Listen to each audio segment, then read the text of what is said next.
Good evening. This is the Puyallup City Council meeting for July 2nd. It is called to order. Would you please rise for the Pledge of Allegiance? I pledge allegiance to the flag of the United States of America and to the republic for which it stands, one nation, under God, indivisible, with liberty and justice for all. With that, will the chief clerk please call the roll? Councilmember Johnson, Present. Deputy Mayor King, Present. Councilmember Gilliam, Present. Councilmember Whitting, Present. Councilmember Dorr, She is excused. Councilmember Adler, Present. Mayor Castema. Present. Thank you. Usually at this point in the meeting, I scan the audience for youth, people who are in high school, junior high, et cetera. We do that on a regular basis because the youth are the future leaders of our community. And we want to highlight them and ask them what their background is, et cetera. But to be honest with you, there are so many youth in the audience today. And we're going to recognize many of them in a few minutes. But I guess I saw somebody back here pretty ambitious. I will go ahead with that tradition. So if you can, anyone who here is in high school, junior high school, or grade school, however the case may be, if you'd like to stand up and introduce yourself, you're welcome to do so. So can we start over here? Anyone there? Okay. How about you, sir? Okay, thank you. Sir? Okay, thank you. Others?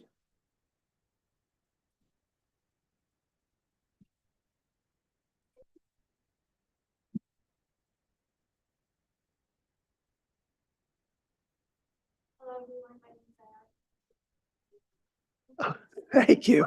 I appreciate your courage. Over here, young lady.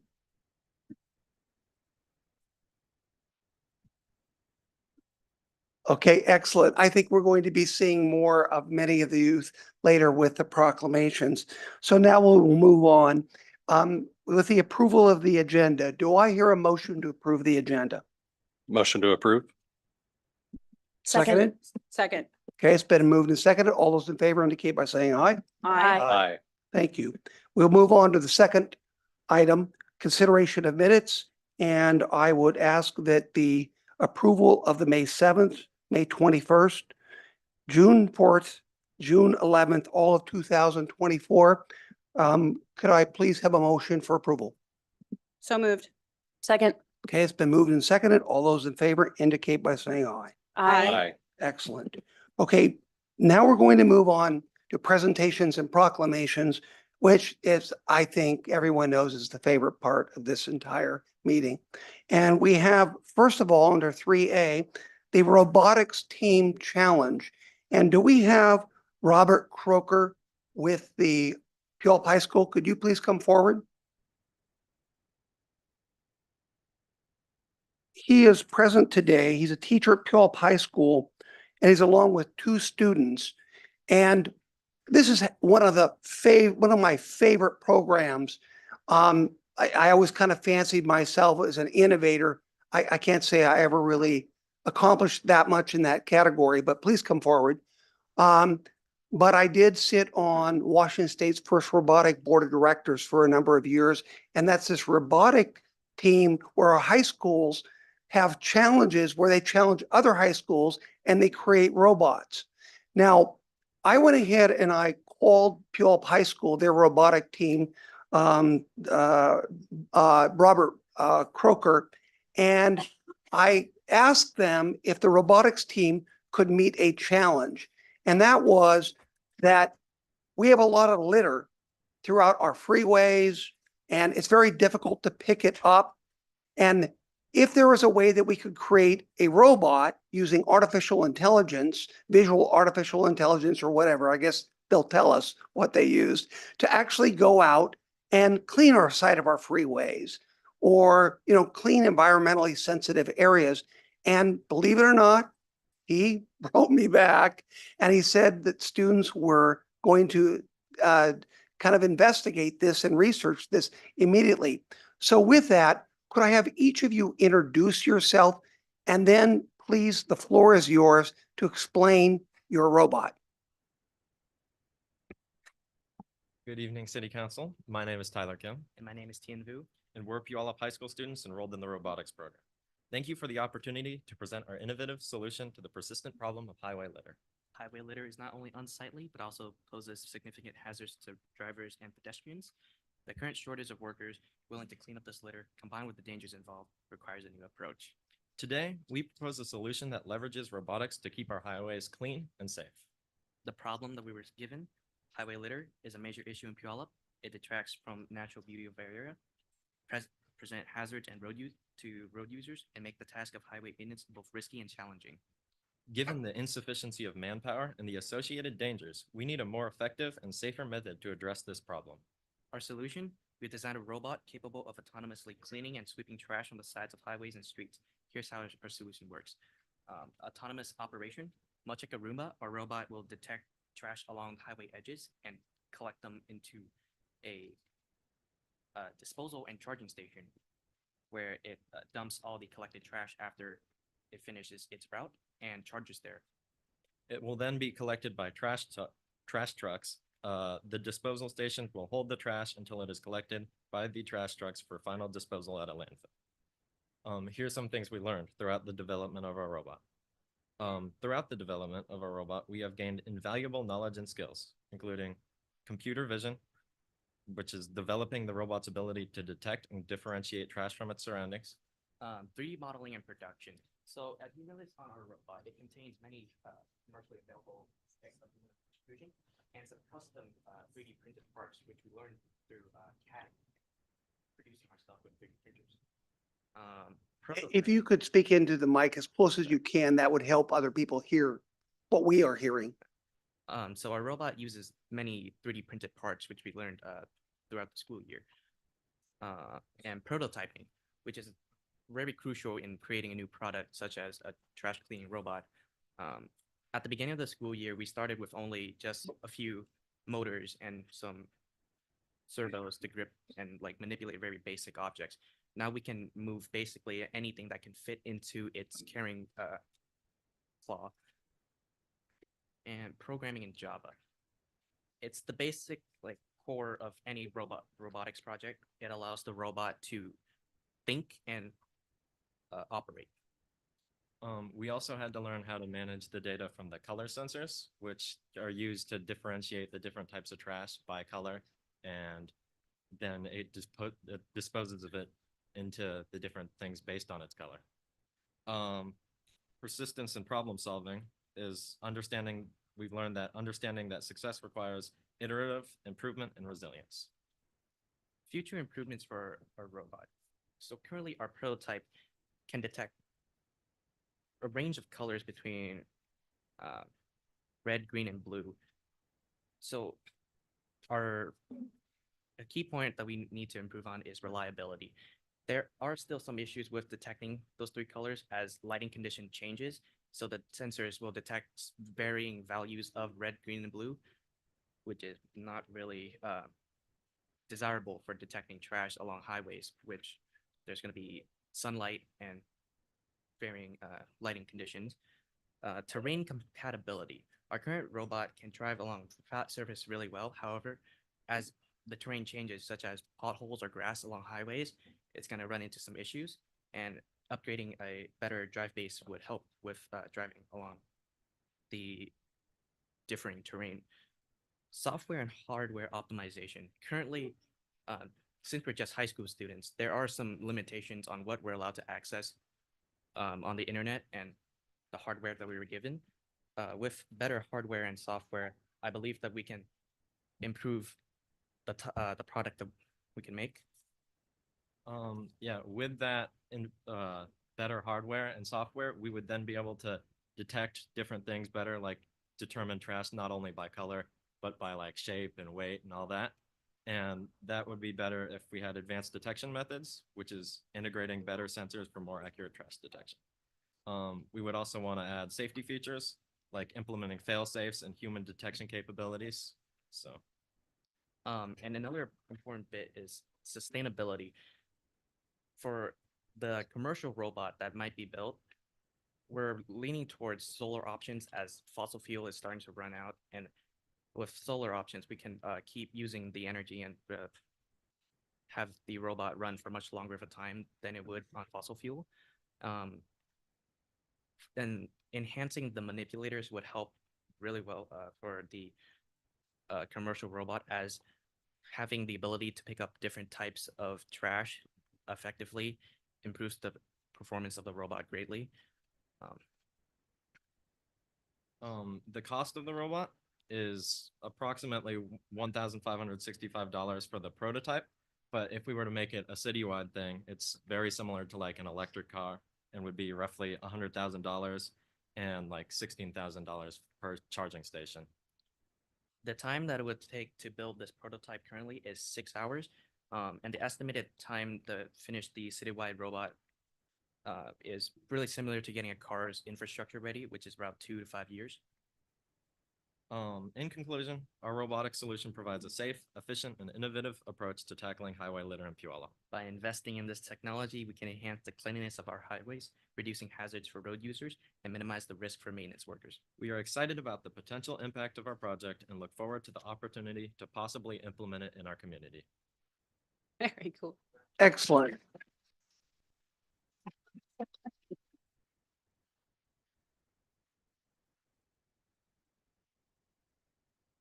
If you could just stay for a moment, are there any questions by any member of these two very intelligent young men?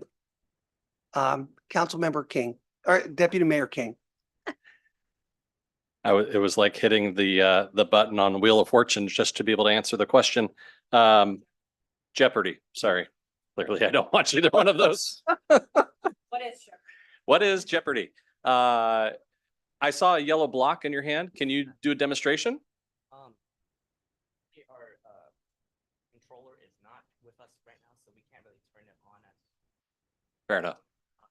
But the principle is by first it lifts up the claw like this, right? And there is a color sensor where the light is, and as the robot drive around and detect the object, it would shut down the claw, then hurt itself like to a designated area, and it just Very cool. Nice.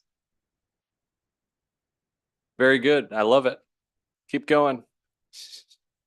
Councilmember Gilliam. Yeah, gentlemen, excellent presentation.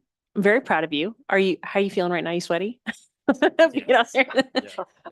So did I hear you say that there's parts in there that you guys printed with your 3D printer. So in essence, you literally had to think this whole thing through, map it out, all the pieces, and then print it and then assemble it. Is that correct? How long did it take you to make this? Well, it developed throughout the entire school year, but for this specific robot right now, probably like 3 months. 3 months. Wow. That's impressive.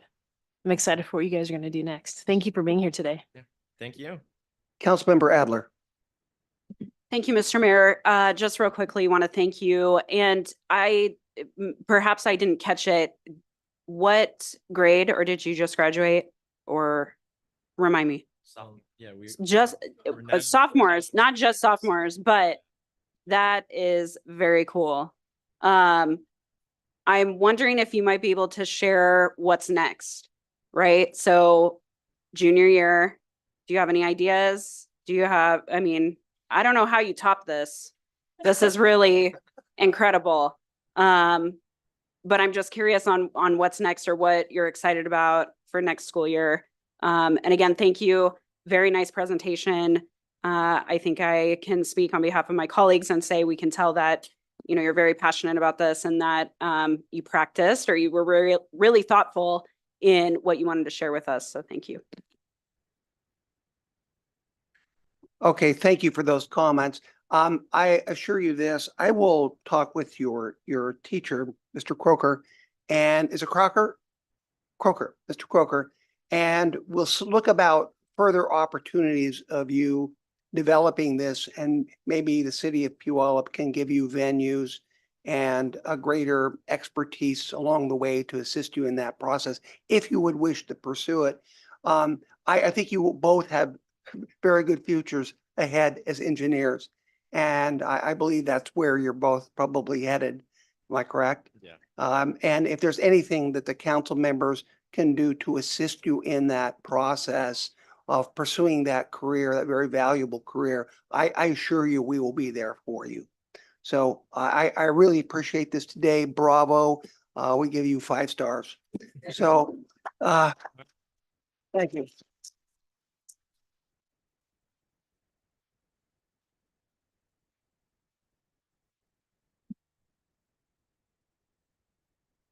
I would next like to read a proclamation on Puyallup Unity Month. And let me go ahead and read that, and then we're going to have individuals come forward, and I will give each of you a signed proclamation by myself. Whereas the city of Puyallup is a welcoming community where the dignity of every individual is respected, regardless of gender, sexual orientation, race, ethnicity, age, disability, socioeconomic status, or religious belief. Whereas our city recognizes the depth and vibrancy of our community. Whereas every citizen of Puyallup contributes to the fabric of our city, bringing unique perspectives, talents, and strengths that are instrumental to our community's growth and prosperity. Whereas it's the responsibility of our city to promote equality and justice for all. Whereas Puyallup is committed to ensuring that all community members have equal access, to opportunities, services, and resources. Whereas our community thrives when we stand together in solidarity, embracing our differences and working collaboratively to build a more sound and just Puyallup for present and future generations. Now, therefore, I, Jim Castema, Mayor of the City of Puyallup, Washington, do hereby proclaim our unwavering commitment to cultivating a community where every citizen is celebrated for their inherent worth and contribution to our city. We call upon all residents, businesses, and organizations in the Puyallup to join us in this commitment to uphold the values of life, liberty, and the pursuit of happiness, and to work together towards ensuring a city that welcomes respect and uplifts all of its members. Be it declared that the month of July be declared Puyallup Unity Month. I witnessed whereof I, Mayor Jim Castema, have hereunto set my hand and caused the seal of the city of Puyallup to be affixed the second day of July 2024. And I just want to especially note that there will be a very overt expression of this on the 4th of July. So with that, I'd like to have a number of students come forward. And my understanding is there may be a little bit of bashfulness because of the students coming forward. So the sponsor of this, Councilmember Renee Gilliam, has asked that she have the opportunity to speak on their behalf. So Councilmember Gilliam, if you would like to come forward to that, that would be fine.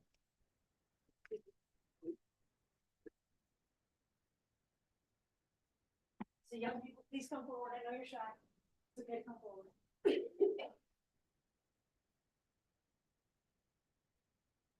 Wow. Okay, it's hot. So young people, first of all, I'll address you.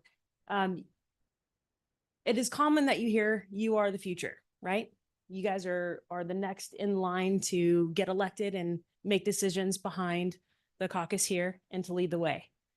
The most important thing is that each of you have your own story. But beyond your own story, as you're learning and developing, you're going to learn how to care for others really well. So you come fully strong in who you are. And then with your strengths, you work together to help to make the world a better place, right? That's the whole beauty of culture. It's a beauty of life experience. Sorry, I'm not looking at. It's the beauty of stepping into your identity and being fully alive and walking in your God-given strengths and talents. each other's strengths happens to cover each other's weaknesses. So now to the adults in the room. We need to live the example that we want them to follow.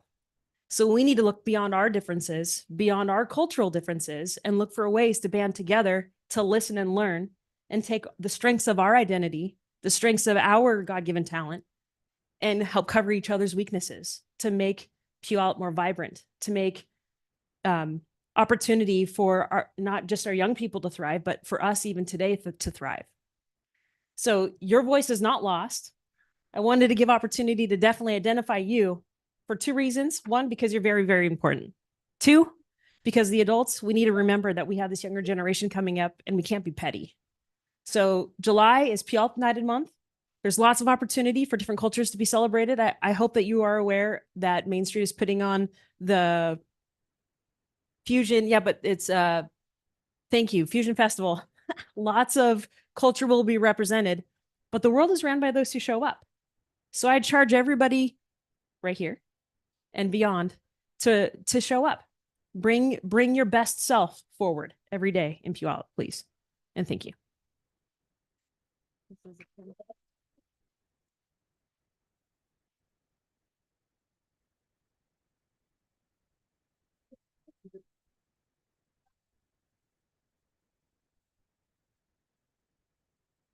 So you're gonna get your picture taken with the. So stay up here, Iona. We're gonna have a picture with you guys.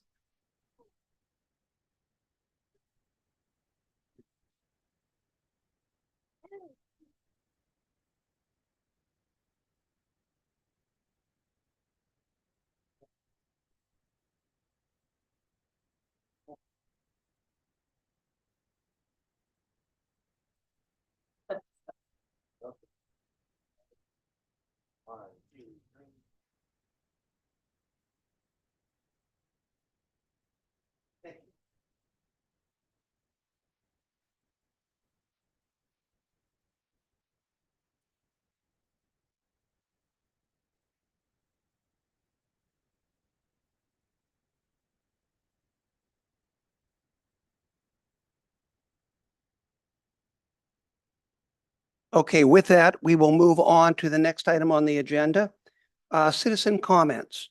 With that, could I have the city clerk please read the guidelines for public comments? This part of the meeting is for general citizen comments. Please reserve any public hearing testimony to that section of the agenda. The mayor will call on those who have provided their names in advance. Then the mayor will call for other citizens who wish to speak. For the record, please state your name and address or city council district in which you reside. Please direct your comments to the council as a whole, not individual council members. All comments are limited to 3 minutes. The clerk will provide verbal notice when only 30 seconds remain. As a reminder, this portion of the meeting is council's opportunity to hear from the community and not a time to engage in debate. Lastly, per state law, this public comment period cannot be used to speak in support of or in opposition to a ballot measure or individual candidacy, and no such comments will be allowed. Thank you for those guidelines. Keep in mind that you were each limited to 3 minutes and you'll get a notice 30 seconds into that, 30 seconds left, excuse me. And I do not mean to be rude at that 3-minute mark, but it's important that I treat everyone equally. And so I will at that time remind you that I'd ask you to wrap up when you're close to the 3-minute mark. So with that, I'll just call out the individuals who have filled out this form. If you would like to speak, please go ahead and fill out the form. It's not too late. When everyone is finished, I will allow people who have not filled out this form to come forward and speak, but just keep in mind you'll be at the back of the queue. So with that, John Hopkins, please.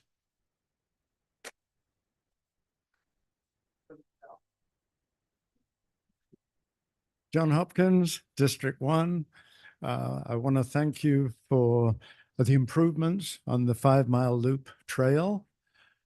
It really has changed a lot over the last few years. Signage is excellent. It's a whole lot more difficult to get lost on it. Much as I try, it's good. And the new crossing is helpful. So I appreciate that. And I would like to point out a few things from the past. Originally, Dead Man's Pond was purchased by Forterra with the intent for us to purchase it from them. They had the vision back then that we needed to save that piece, the Dead Man's Pond, for environmental purposes. And that's really what started it. But from that point on, it took some vision and some imagination to connect the dots. And that would include people on staff, Parks and Recs. I think Chris Beal did a fair bit too. And don't forget John Palmer, who connected a lot of the dots. And now we have a really nice trail that if you know what you're looking for, you know, it's really interesting. Anyway, I appreciate it, especially as I'm making more and more excuses about going to Tiger Mountain when it's snowing and stuff like that. I think I'll just do 5 Mile Loop. Much easier. Anyway, with that, I do want to point out or say something about 4th of July. I know it's a really difficult position to be in for you with the fireworks, and I know there are rules, but I'll just flat tell you, the moment those fireworks go on sale, you know, the booms start going off. It's really hard on the animals, and it doesn't stop after the 4th of July. You know, you've got anytime Seahawks score, there it goes again. New Year's Eve, same thing. And that's about what my dog sounds like when they're going off, apart from when he's just sort of slinking that around the house in slow motion, scared to death or running into the bathroom. So whatever you can do in that regard, most 30 seconds. appreciated. Thank you for your time. Oh, and don't forget the event on the 27th. And thank you everyone for your support on that. We are up to 80 vendors, and I think I'm just going to say, that's enough. I don't think I can handle anymore. Thank you. Thank you. Andy Anderson, please. Thank you, Mr. Mayor, members of the council. Andy Anderson, District 2, also the American Legion. On July 11th, 1776, delegates from 13 colonies meeting as the Second Continental Congress appointed a committee to draft a Declaration of Independence from Great Britain. Thomas Jefferson drafted it. John Adams and Ben Franklin made some changes, and it was presented to Congress on July 1st. It was formally adopted on July 4th, but curiously, John Adams celebrated the 2nd of July and not the 4th. This, the birth of our nation, called Independence Day, is what we celebrate Thursday, as we have for 248 years. It's been a federal holiday since 1941, and traditions from the beginning have included fireworks, parades, picnics, and concerts. The earliest one recorded in the Pacific Northwest was that of the Wilkes Exploring Expedition on July 5th, 1841, where the crew paraded in front of the Hudson's Bay Company fort in the down where DuPont is today. They roasted an ox and fired a cannon and almost took off the arm of one of the crew. Locally, records include a photograph of citizens in 1898 setting out for a celebration down in the area of Fort Lewis. And we also had a program for July 4th, 1918, which includes speeches by the mayor, Mayor Dean at the time, and also a message from President Wilson was read. A picnic with the theme of Let No Boy in Uniform Go Unfed, and sports including a tug of war, McMillan and Orting versus Puyallup and Sumner, a box of cigars to the winner. You can't make this stuff up. There was music for dancing provided by the Camp Lewis Soldier Boys. This Thursday afternoon from 2 to 4 p.m., the Puyallup Valley Community Band will perform in Grayland Park. This is an American Legion and city-sponsored event. We hope to see you all there. And before you come, spend a few minutes and do your homework. If you haven't read the Declaration recently, do so. It takes less than 10 minutes. We expect this to be a practice run for our 250th 4th in 2026. Thank you. Thank you very much, Andy. Just a note that Andy Anderson and his wife have both authored books on the history of Puyallup, and they will be coming back at further meetings as kind of regular guests who will go over historic incidents in Puyallup and be given greater time than just your 3 minutes, more like probably 5, 7, but they'll go over many of the aspects of Puyallup history, which is absolutely fascinating. And your wife's name, Ruth, am I correct?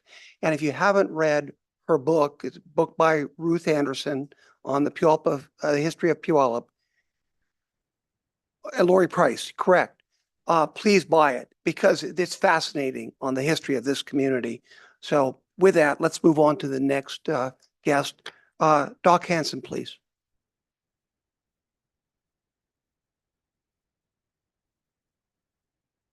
Good evening, Doc Hanson, District 2.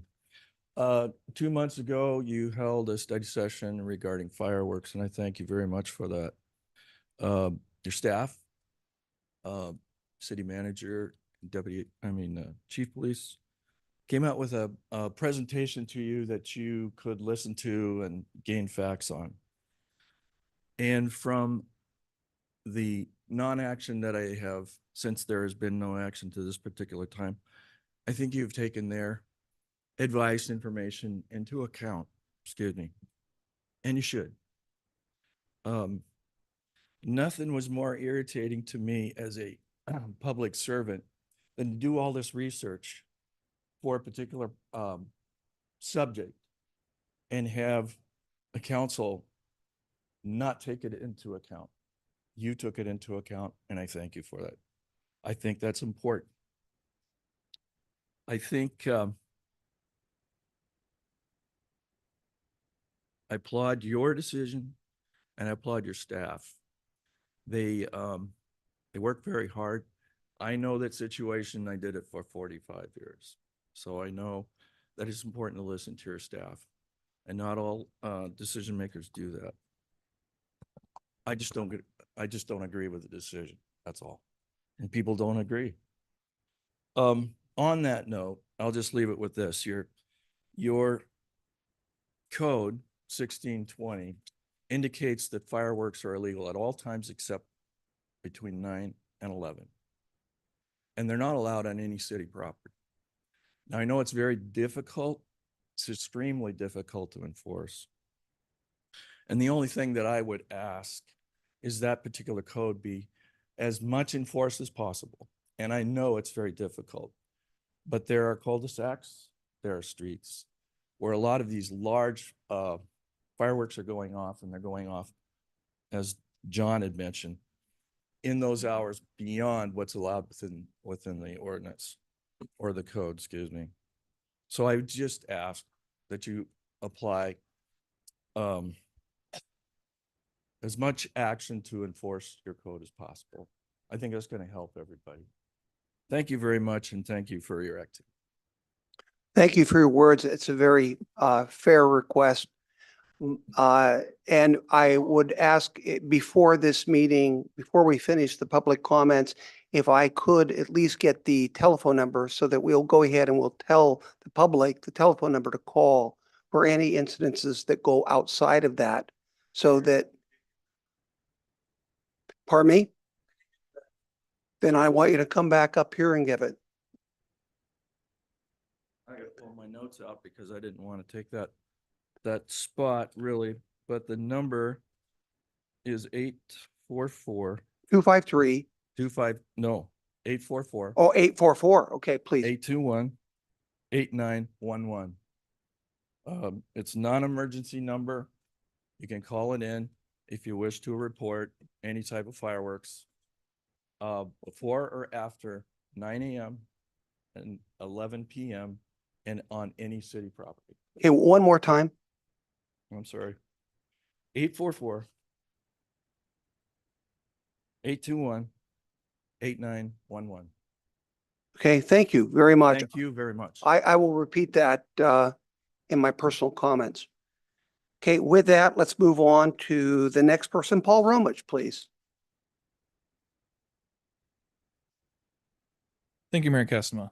I do want to kind of piggyback off John Hopkins' comment where improvements to pedestrian facilities along East Main as well, not just the 5 Mile Loop, but the city's gone forth and created a sidewalk where there wasn't one previously. Unfortunately, it came at the cost of a beautiful tree instead of a parking space, but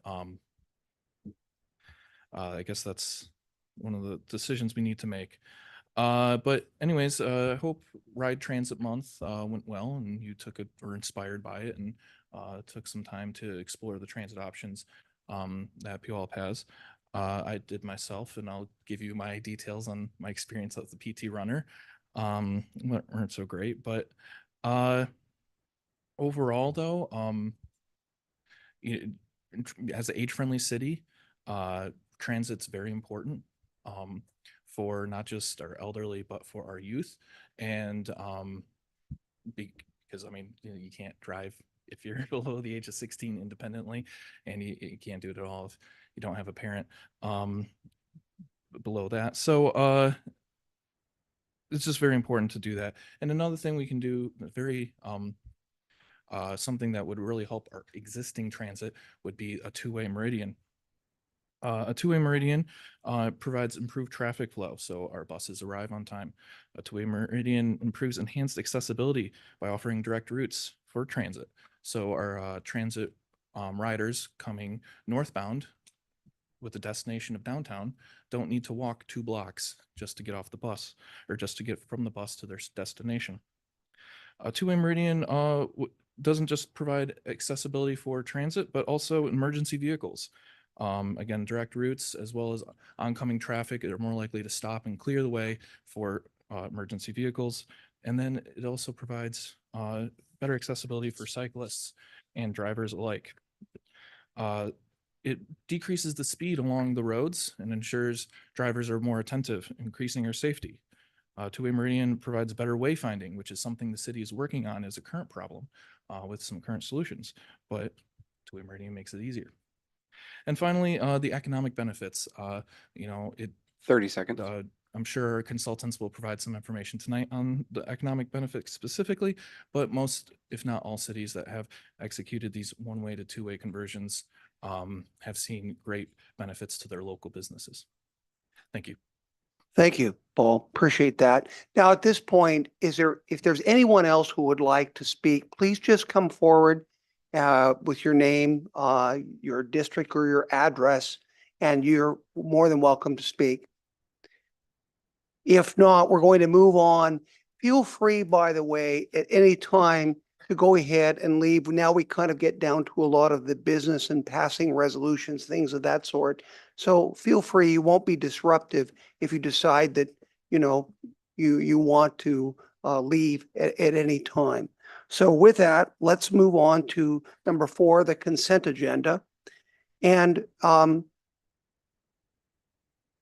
the consent agenda, by the way, is a list of items that are not contentious, that in fact can be passed with one motion.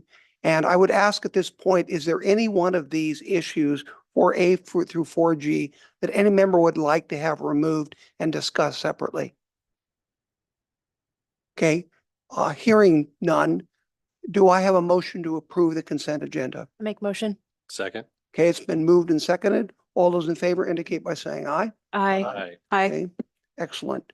Let's move on to number 5, resolutions. And this is 5A. I believe our chief clerk, Dan Vessels, you will go ahead and introduce the resolution. Yes, Mr. Mayor, what you have before you this evening is a resolution following interviews by the City Council's ad hoc committee to fill the remaining position on the Lodging Tax Advisory Committee, also known as LTAC. And that committee has proposed that Nicole Martineau fill that open seat. Okay, is there any discussion? Okay, do I have a motion to approve the resolution? I make motion. Second. Okay, it's been moved and seconded. Discussion. And by the way, Councilmember Doris just joined us for the record. Councilmember, welcome. Thank And by the way, just a note on this, Nicole Martiner is actually a former council member. Just so people know that she has a lot of experience. So it's been moved and seconded. All those in favor indicate by saying aye. Aye. Those opposed? Okay, that motion passes, that appointment passes. Let's move on to 5B, a resolution adopting East Pierce County Interlocal Coalition for Emergency Management, Comprehensive Emergency Management Plan.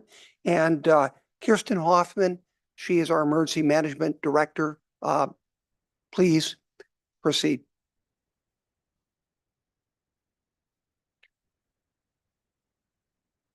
Thank you so much. Good evening, Mayor Castema, Deputy Mayor King, Mm. council members.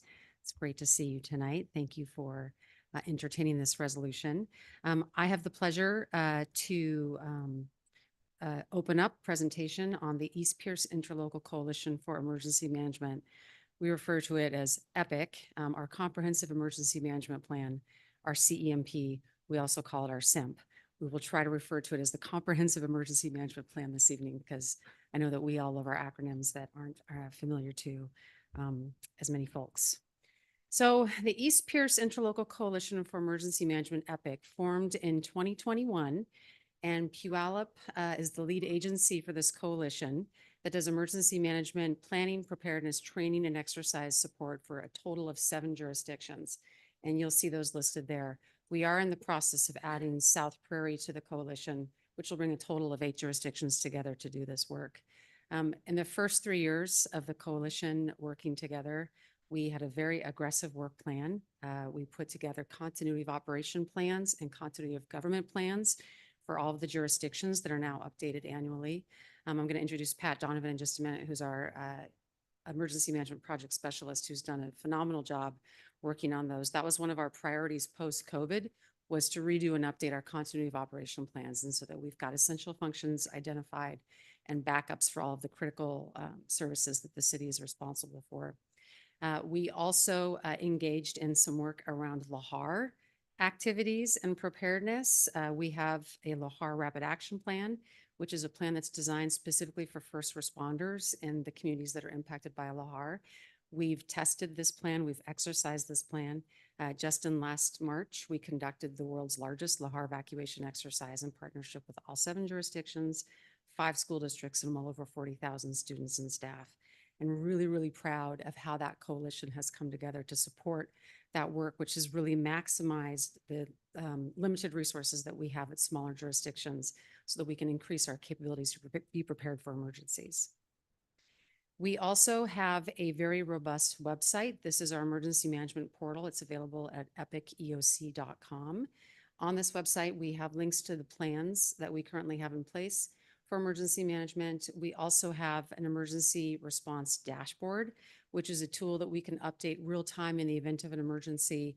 This is available to anybody in the public to visit and access and get more information about the work that we do and the preparedness efforts that we undertake for residents in our community. So tonight, this evening, I'm joined by Pat Donovan, who was able to join our team 3 years ago when we formed the coalition.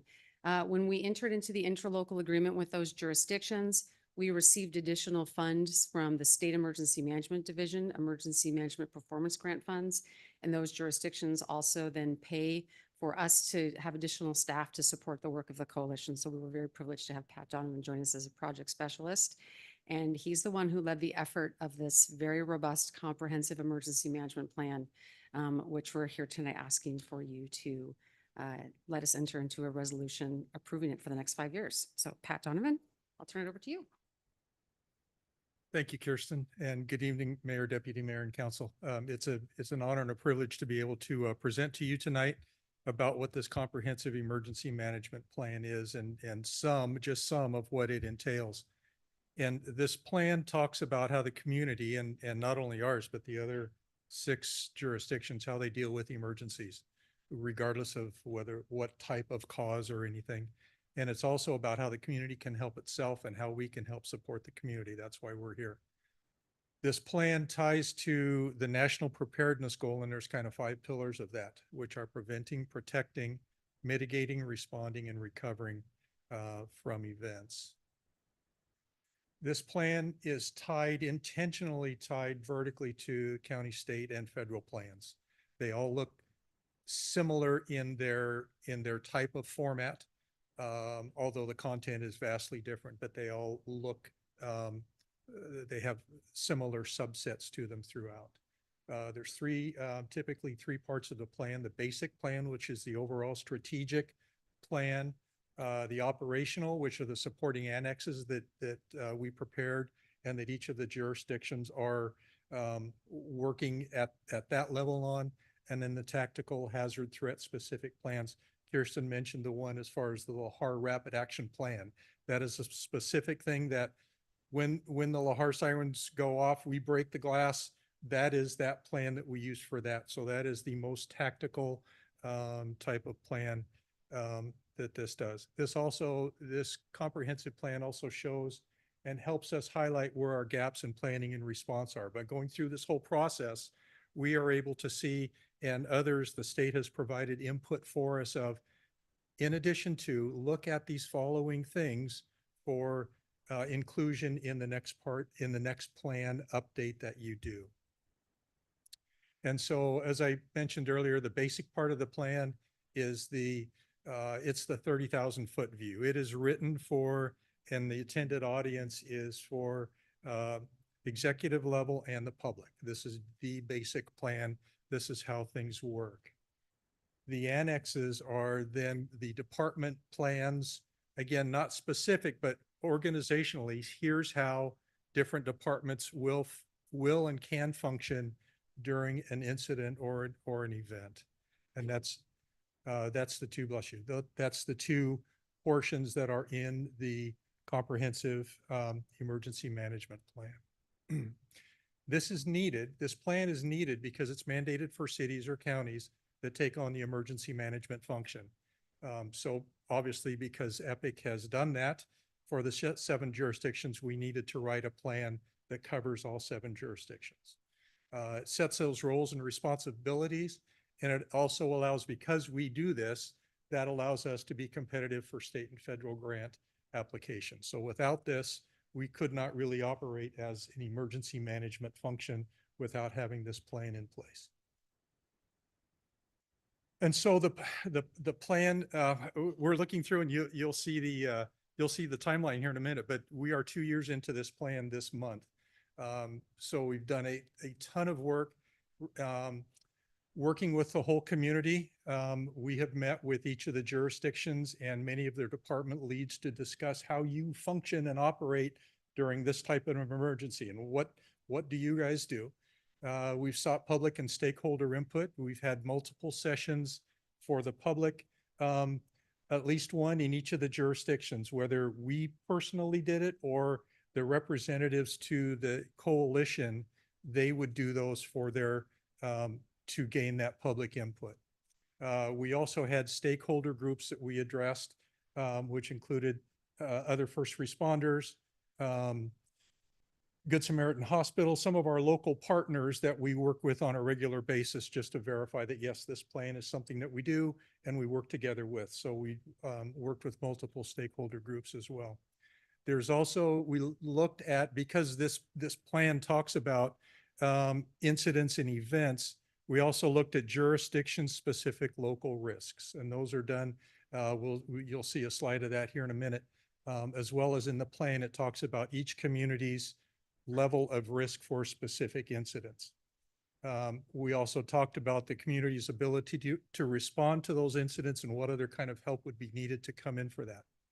Once we had the plan entirely written and approved by our local group, we then submit it to the Washington Emergency Management Division for their review. They have approved our plan. It's on, I believe, the second page of that the state has approved our plan, and they always, it's not a passing grade anymore or a graded thing, but they do provide some very helpful, specific ideas for improvement for the next update that we would do. Consider these things, that kind of thing. And so this is renewable and updated every 5 years. So again, in 4 years, we'll, at least 4 years, probably 3 years, we'll start this process again by going through and reviewing everything and see what needs to be updated. So here's the graph, and this was based on the Region 5, which is Pierce County's all hazard mitigation plan. And each of those jurisdictions were provided time to provide input for, based on the hazard types on the left-hand side, which of the hazards their community felt was important to them, or that would significantly affect their city or town. And so that kind of gives an indication, obviously Puyallup being the largest city, all of those things would be effective to us, and others, again, just based on their input, they didn't feel that the other ones were as necessary. Regardless, we included them as part of that for the ones that were specific. And some of them were completely excluded. Tsunami was one of them because it doesn't affect our area. So here's the timeline that we worked on. We started this in July of 22. We've started the entire process. We turned it in the first January 2nd or 3rd of 2024. We got back our information and comments from the state in March, and now we're before you for adoption, and we're doing each jurisdiction is doing their own type of process to go ahead and approve the plan. So that's this has been the management plan, and it doesn't feel like 2 years. So if you have any questions or comments, we will gladly answer them when we can. Councilmember Johnson. Thank you, Mr. Mayor. Could you go back to that slide that listed the examples of some of the potential urgent matters that may come up?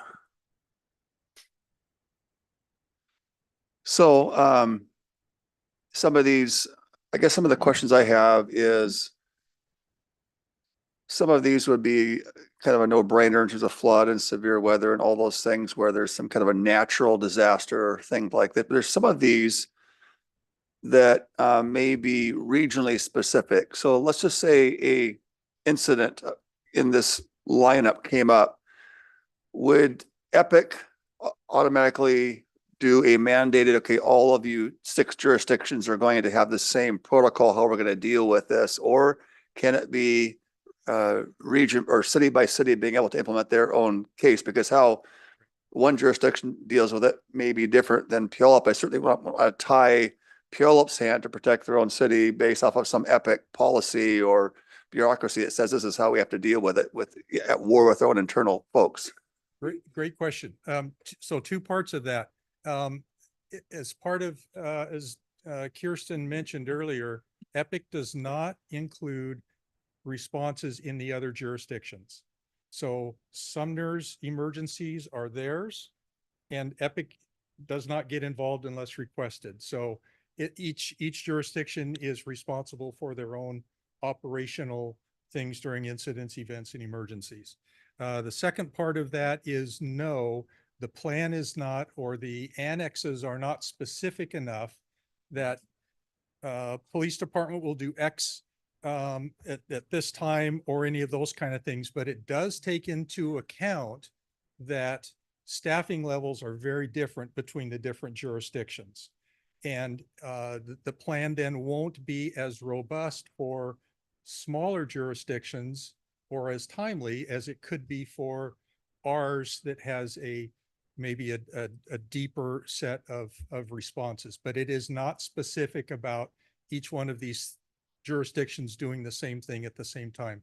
It's still very much jurisdiction dependent on responses and activities. Okay, so EPIC wouldn't be directing these jurisdictions on how to implement, how they want to deal with this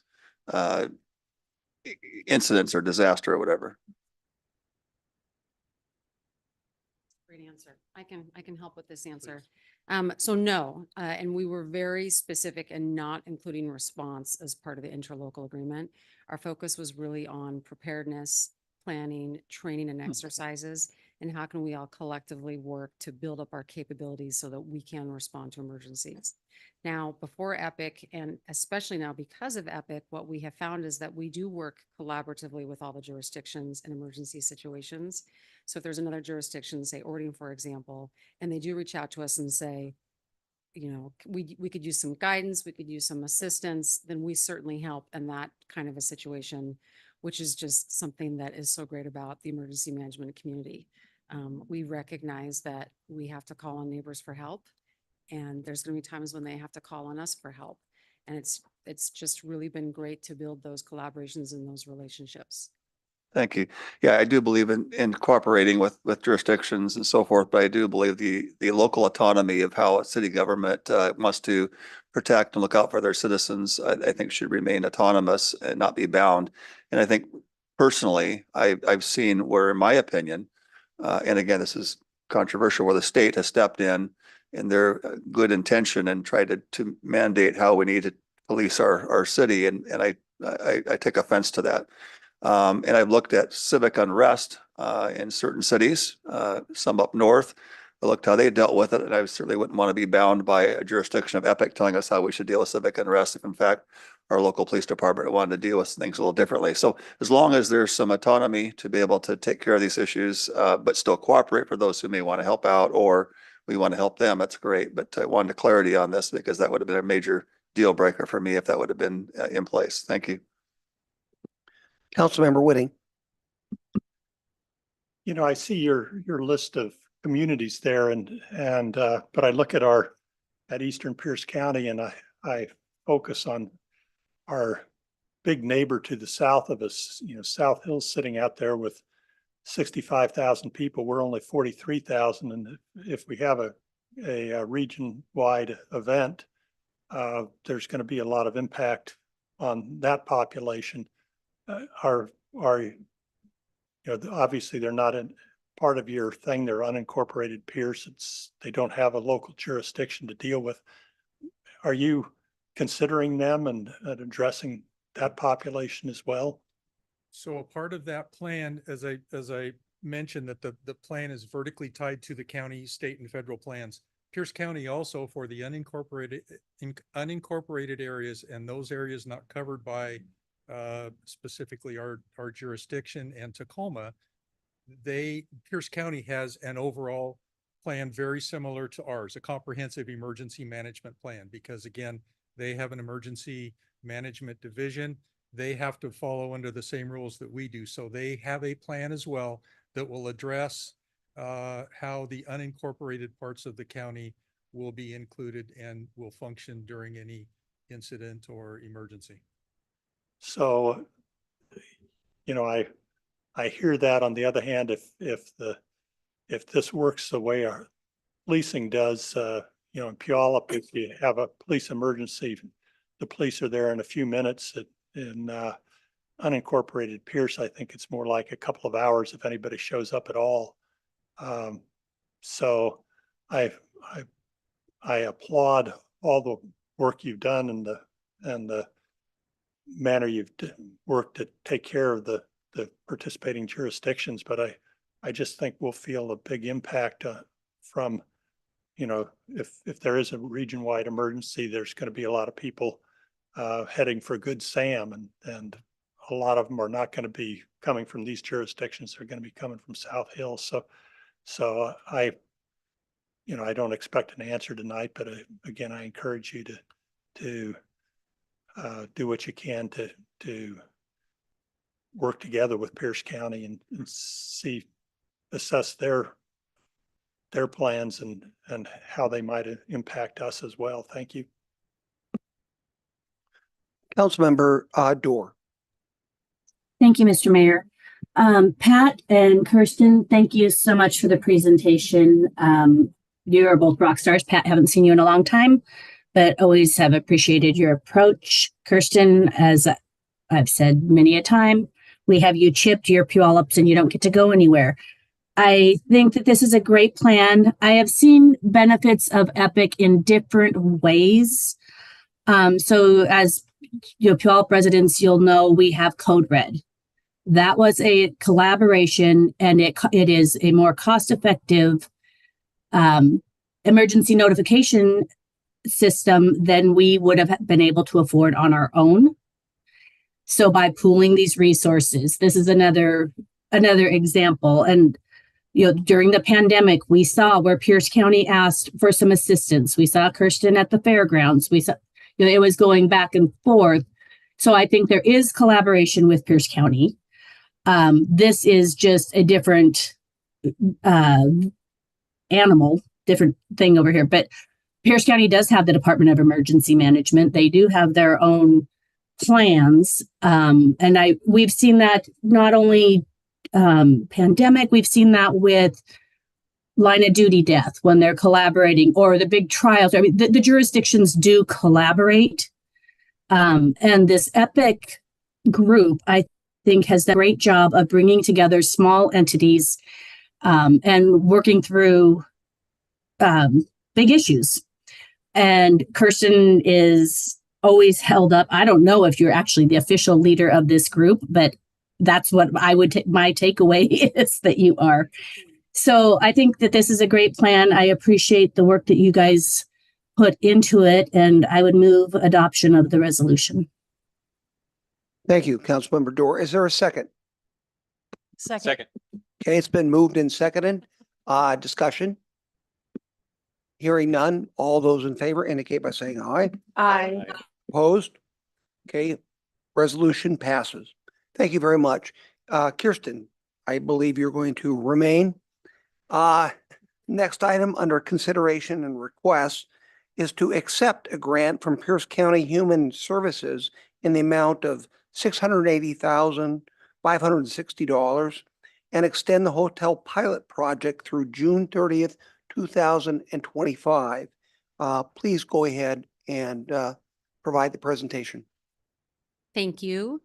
Again, great to see you all tonight. Mayor Castema, Deputy Mayor King, and council members. Kirsten Hoffman, your Emergency Management Manager. And I'm very excited tonight to be here to request that you adopt a grant that we received, just approved today, from Pierce County Human Services, and to extend our hotel pilot project through the end of June 2025. So we have been doing this work since COVID started 4.5 years ago. If you remember back to then, we stood up the temporary emergency location for people experiencing homelessness in the city of Puyallup who did not have a place where they could safely abide by the quarantine and stay home and stay healthy. And we had great support from all of you, great support from city staff, and were able to set that up very quickly and really provide some services to people who didn't have access to services during that time.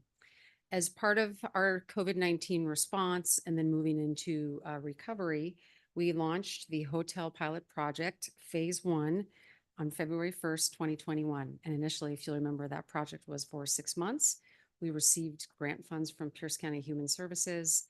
And from the moment that we launched that on February 1st of 2021, it was full, and we had people in the program and a contract in place with our service provider, Catholic Community Services, providing on-site case management and wraparound services. We extended that into the phase 2 of the project, which was August 1st, 2021 through March 31st, 2022. Again, using various grant sources from Pierce County Human Services, as well as CARES funds, Coronavirus Aid Relief and Economic Security Act, and ARPA funds, American Rescue Plan Act funds. Those were not just city funds, but also funds that we received in grant form from Pierce County Human Services. We're currently in phase 4. So the project is currently extended through the end of this year, December 31st, 2024. And I'm here this evening to ask you to extend it through the end of June, 2025. In terms of current project statistics, these are the same indicators that I shared with you at your retreat back in February of 2024. And so we've got updated ones for you here. To date, we have served a total of 164 participants through the Hotel Pilot Project. Since the project launched, it has been at capacity and will continue to run a wait list of between 40 and 50 people. Our Puyallup Police Department Community Outreach Officer, and our Community Services Specialist in the Emergency Management Division are the two that maintain that wait list and then work to connect people with services while they're on that wait list. And then as soon as there's an opening in the hotel pilot project, work to get someone placed in that and hand it off to supportive services from Catholic Community Services. Right now, we have 20 participants in the project. As you know, we have 20 hotel rooms. Sometimes we have more than 20 participants based on if it's a couple who are placed in the same room together. All participants have been connected with services. So when somebody enters the program, they do an essential screening, if you will, with the case management staff, and they start to put together what is called a housing stability plan. And this is a way that looks at what their goals are and how the case management staff and staff from the City of Puyallup can help to break down those barriers so they can achieve those goals, so they can get to where they want to be in terms of housing stability. You can see here from the statistics that everyone's been connected with services, and these are cumulative statistics. 121 have followed up. 60 participants have obtained permanent housing. 44 participants have gained employment. We've seen a real increase in the last year in terms of participants who've been able to gain employment through the program. 27 participants have engaged in a treatment program for substance abuse. 40 participants have engaged in mental health services, and 7 participants have been reunited with family. In terms of participant exits, the program is a 90-day program. If participants are working on their goals in their housing stability plan, then that 90-day can be extended based on a conversation with their case manager. 93 participants have been exited for non-compliance or completion of the program duration, and this has really helped to ensure accountability for everybody participating. And we work very closely with the hotel staff and with the Catholic Community Services case management staff and their team to really try to ensure that level of accountability and make sure that people can participate to achieve the goals in their housing stability plans. All participants are connected to services no matter why they're exited from the program, including shelter options and transportation. The goal is not to ever exit anybody into homelessness. And rarely have we seen people return to homelessness in the City of Puyallup once they've been through the program. It's always one of my favorite parts to share the successes for the program, and I wish that I could introduce you to some of the people who the program has served and some of the service providers we work with who are so excellent at serving those folks. But these are some of the success stories, and these are more recent ones. One, we had an individual who became unhoused after they were displaced from their home and then lost their spouse shortly after, and the Hotel Pilot Project helped them rebuild their life through burial assistance, grieving help, and then obtaining a housing voucher. That second one, a participant was reunited with family in Texas, and they've since moved there and been reunited with that family after they finished their time with the Hotel Pilot Project. After over 3 years of staying in front of the fairgrounds, an individual entered the Hotel Pilot Project, received needed resources, and was connected to an estranged family member. And then another success story that we really enjoy sharing is an elderly woman who was living in her car here in the City of Puyallup. And since entering the program, she's regained her health and stability of her assets, and the team is now working with her on permanent placement options. Challenges continue to be little to no affordable housing options. There's very long wait lists for affordable housing. This is something that is across the board in our region in terms of affordable housing options. Program demand remains high. We've had a wait list since we launched the program in February of 2021, and securing funding for continuation of the project has been a challenge. But I'm here today to share with you that after the council retreat in February, we did apply to a notice of funding availability from Pierce County Human Services for HHP funding, which is the homeless housing program. We did request the full amount of $864,000, which is the full amount of the program, and we were awarded our priority 3 funding request of $680,000. So this will reduce the number of hotel rooms to 15 and reduce the case management services on site, but we remain committed to work with our service provider community and city staff to ensure that we can still provide a very high level of services with the service provider. The performance period for these funds is July 1st, yesterday, through the end of June 30th, 2025. So for next steps, we'd like to ask you to extend the program through June 30th, 2025 and accept the Pierce County grant funds in the amount of $680,000 $680,560. If extended, city staff, we will work with our service provider to draft a service agreement with reduced staffing and services to continue to meet the needs of the people that we're serving in Puyallup. Thank you. Thank you. Questions? Councilmember Johnson. Thank you, Mayor. Kirsten, I know, I feel like been learning from our mayor, ever since he got elected. He has been very good about kind of phrasing this question the same way, and I think it's a great question. I think I know the answer, but just for the record, there are other jurisdictions and cities who are doing a hotel pilot project or hotel project in some capacity? Outside of the city of Tacoma, we're the only jurisdiction that is doing a sheltering program for unhoused people. Okay. Somehow I thought I heard about one in Fife or something where they had a hotel or a buying hotel. Maybe I'm mistaken, but I'm not sure. But Tacoma has some kind of a hotel concept or multi-room concept. Tacoma has a number of programs that do congregate and non-congregate housing. They do have some shelter capacity in their congregate housing programs, but outside of the city of Tacoma, this is the only program like this that any jurisdiction is undertaking. So when you say Tacoma has a program, you're not referring to like the Tacoma Rescue Mission. You're talking about outside sources outside of that facility. So Tacoma, it includes partners like Tacoma Rescue Mission, Catholic Community Services, Oasis Cafe. There's a whole lot of service providers. Most of them in Pierce County are located in Tacoma. It's the biggest city in the jurisdiction, so that's naturally where they have the largest amount of people who are unhoused. But there are many service providers that receive funds and do their own fundraising for these programs as well. Pierce County Human Services just awarded today $17 million to a number of service providers doing homeless response work throughout Pierce County. We are one of those fortunate recipients. So what makes ours different or unique to these other types of housing? What's different and unique about this that would distinguish ourselves? Or are we basically just another shelter per se, like the Tacoma Rescue Mission? I mean, give me a difference of what's different from ours versus their housing. So one key thing that makes this program really different is that we're running it as a city. So we're not a traditional service provider. We're not a nonprofit. We're running it as a city. It continues to be, I have managed the program since we launched it in 2021.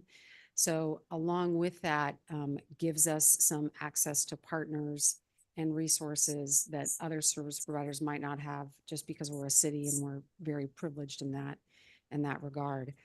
We also have been very fortunate with our Puyallup Police Department to have a community outreach officer who's been very active with the program, very active with the service providers in our community. And then we also have a community services specialist who's a staff person who helps with this program. So I mentioned the wait list and how we have people on the wait list.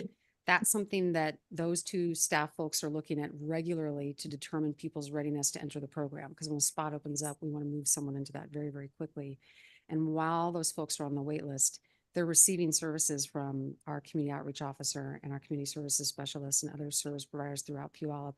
And what we've learned through some different outreach research that Pierce County Human Services has done is that it can take 3 to 7 interactions between a homeless person and an outreach worker to get them to start to consider being receptive to resources. And there's a whole presentation that Pierce County Human Services recently did about that. Because we've had consistent staff and because we've been able to build those relationships with the service providers in the community, I think that we've been really fortunate in terms of being successful with the program and spreading the word about how the program is successful.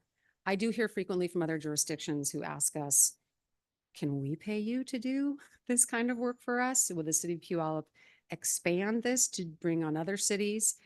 So there are others who are looking to this as a potential model. We're focusing on Puyallup. Thank you. Yeah, I'd be curious, if, I guess I'm coming from the standpoint of, again, as mayor, does it so articulate, are there any other jurisdictions that are doing this? And if so, is our data, are we actually successful or can we improve? Or if there's not, then we're kind of in a sense of, truly a pilot project that's kind of taking a lead on this.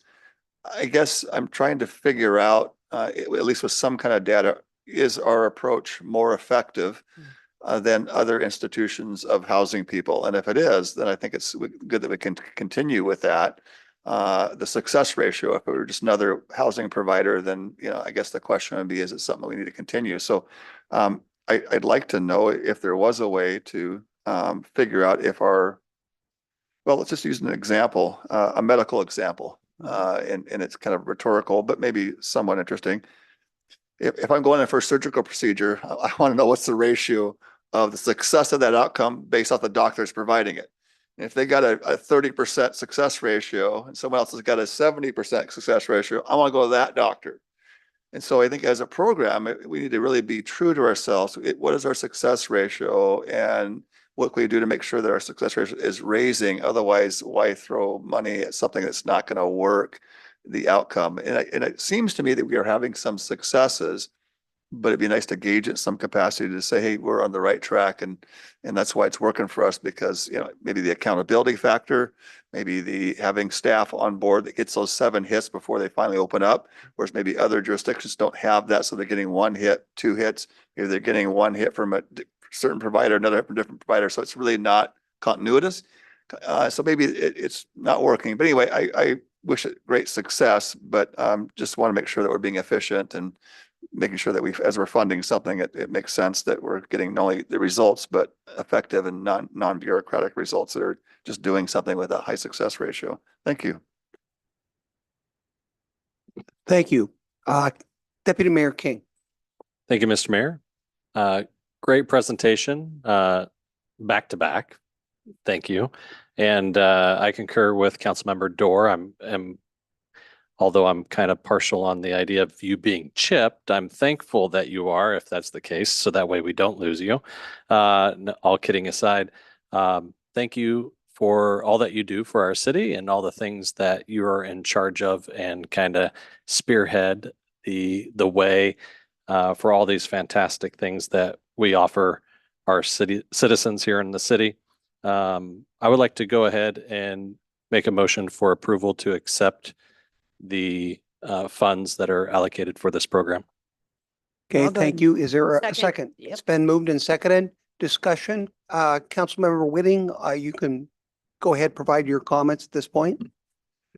Yeah, obviously there's a need out there. What's your perspective in terms of the size of that need? My impression is that it's growing locally. Is that an accurate perception, or am I just being overly sensitive to it? The data that we have and that we use to answer that question is typically the point in time count, which, as you know, it's a specific point in time count when folks throughout Pierce County go out into the field, go to service providers, go to known homeless encampments and locations and do just that, try to count. It's great data, but we know that we miss people along with that. And I've heard from my Pierce County Human Services colleagues that the need is increasing and the need is getting greater. The hotel pilot project is one of our tools for response, not necessarily prevention, which is a whole other realm of this work that I'm not the subject matter expert in that. But I do know from what we see and what we hear from our colleagues at the Puyallup Police Department and from our service provider colleagues that we work with, that yes, the need continues to increase throughout Puyallup and throughout our region. Yeah, but obviously housing costs have increased a great deal since COVID started, and wages have grown, but they aren't keeping pace. So there's more and more people in danger of falling off the fiscal cliff, if you will. I'm curious. You say you deliver services to all the people, whether or not they're in the housing complex or not. Could you just explain to me what that delivery function looks like? I applaud those efforts. Yes, and full credit to our Puyallup Police Department and our community outreach officer and some of the other staff, men and women who work at the Puyallup Police Department, and then our community services specialist. When they encounter somebody in our community who's homeless and they engage in conversations, if they can help meet one of their needs right away, they can go ahead and they can do that. If somebody's hungry, we've got resources for people to get immediate access to food. Pierce County Human Services is working on increasing access to hygiene. That's one of the common things that people who are out in our community are asking for access to. So if our folks can make connections with those people they meet, to any of those resources, they can do that. We have some wonderful service providers here in Puyallup and in the region. And so we've got some different ways that we can meet those basic needs, the food, the clothing, with a little more interaction, can start to talk to them maybe about some of the medical issues, and really try to start to build that rapport and that relationship so they can really gain trust, so they can start to talk to people more about what they might need. But it's those basic needs that we see quite a bit that our folks are able to address quickly. Thank you. I guess that's the end of my questions. I appreciate the work that you do. You've been at this for a while now, and I applaud Chad and Michelle, and they do a great job. And I'm happy we've got them out there to help, and particularly in times of heat and cold. So again, thank you. Thank you, Councilmember Whitting. Councilmember Dorr. Thank you. Christian, I just have a couple of questions. And then also I might want to kick this over to the mayor. AWC did have a session on Fife's program. Mayor, I know you were thinking about that. I don't know if you attended it. Pardon me, I didn't hear that. What program? So when we were at the AWC conference, I know you were interested in the Fife program. You were thinking about attending that session. I don't know if you did. So if you did, I don't want to speak over you because I did not. I only know a little bit about it. No, I did not. Okay. So what I do know about Fife, and I'm looking through their PowerPoint, is that they do have a village, and it's a jobs program village. So Fife is doing something. They're just doing it a little bit differently, and it's not in a hotel model. But Christian, so my question is, I'm supportive of this, and I'm very appreciative of the efforts of staff for all that they've put into this. So my first question is, we have a 90-day program, but it can be extended. How frequently are we extending it beyond those 90 days? I'm looking at that, and what is the longest duration? Do we have somebody that's been in the hotel since inception? Or I know that we had a problem, or we were having struggles even with the Salvation Army during the pandemic, trying to get people housed and moved through the program. And I believe Salvation Army was, please correct me if I'm wrong, senior females, trying to find homes for them. So I'm just looking, what does it look like right now in the hotel as far as those two, the extensions and the longest stays that we have? So I'll answer the first part first. It is common for that 90 days to be extended. And as long as the individual continues to work on their housing stability plan and meet those milestones with their case management team, then that can be extended. And it depends on the case manager and that individual as to what that looks like. I'll have to check with the team, but there are a couple of people who've been in there for some time based on some very specific needs that they have in specialized housing. So one of the goals of the program is to not exit anybody into homelessness, and really try to meet the needs of the individuals as they continue to work towards those goals and make those milestones. Okay, so that doesn't change my support or my vote, but I would be interested in knowing that, and how, because if that were to end today, if the funding were to end today, they are exiting into homelessness. So how are we going to address these longer term residents or guests? And then just for the communities reassurance and education, my education. So we're having to reduce the program, the number of beds and the number of staff. Do we have a plan or do we anticipate any impacts to the community or community safety? What are these reductions in staff going to result in any impacts to the community, or do you feel that they've been adequately addressed? We don't think that any safety issues will be impacted. We'll start to work with the team now to kind of best approach what that reduction will look like. And that reduction will be after the first of the year. So we're fortunate that we have some months to work through this. And we are confident even with the reductions to staffing, we'll still be able to provide the same excellent services, both on site and continue to partner with Puyallup Police Department and the hotel staff as we are right now. Okay, great. Thank you so much. Thank you. Councilmember Adler. Thank you, Mr. Mayor. Thank you. Appreciate your time and your thoroughness. Just a quick question, because I need some help jogging my own memory. This grant, it opens yearly, or is it? Correct. Okay. The HHP, which is the homeless housing program, opens yearly. Okay. Okay. That's all I needed to know. Thank you. Thank you. I'll remind members that we also contract with the Salvation Army, and that is for, I believe, I get the number incorrect, but I believe it is a total of 25 beds. Do you have the exact number on that? Because there are so many men and so many women beds that we contract with. Do you have those exact numbers? I don't have the exact numbers. Kirsten, I can, 8. Yes, go ahead. yeah. City Manager Kirkley. If you don't, I do. Yeah. For the Salvation Army, I just, we have one male room that has 6 beds and one female room that has 8 beds. So there's Okay, 14 so beds. total of 14 beds. Okay, good. Thank you. So there is a motion, there's a second on the floor to approve this funding and extend the program out into the specified date.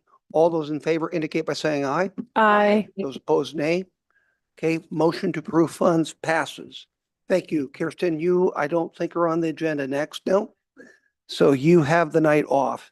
Other business, we have the Meridian two-way study update. And we have City Capital Division Supervisor Drew Young, Nathan Polanski with the consulting firm MIG will present an update on the two-way study. And I'm looking for Deputy Mayor King, since this is kind of his baby, but I guess we'll have to proceed without him being present. So go ahead. Thanks for having me tonight. I'm Nathan Polanski, a civil engineer with MIG. And Excuse me, could you get closer? You're very tall too. I don't know how to extend that microphone, but yeah, just make yourself shorter, I guess. Nathan Polanski, I'm a civil engineer with MIG, and here to give you an update on the Meridian two-way study.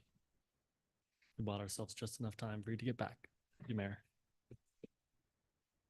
All right, so for tonight's agenda, we wanted to give you an update on the traffic assessment that's been doing, that we're working on, very high level.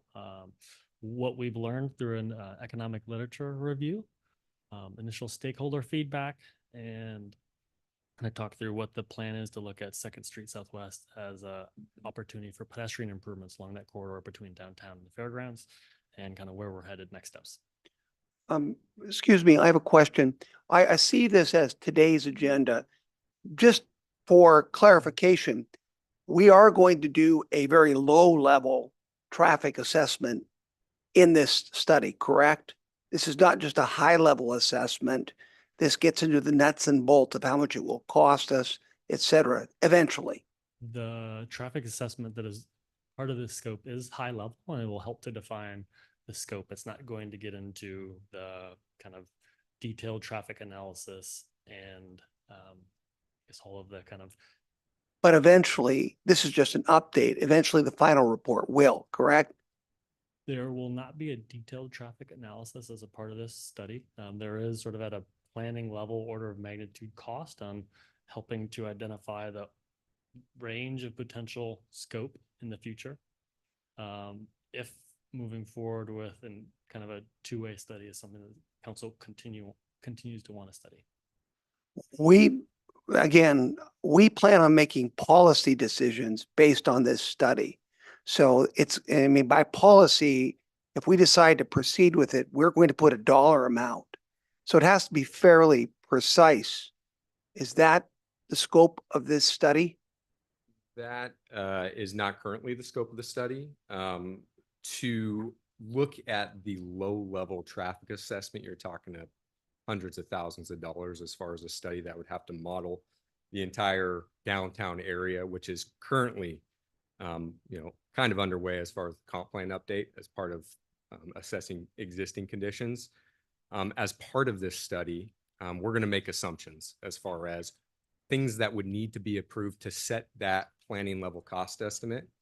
If it's something that's palatable as far as proceeding with, then at that point, we would recommend moving forward with the more detailed to validate that assumption, if that makes sense.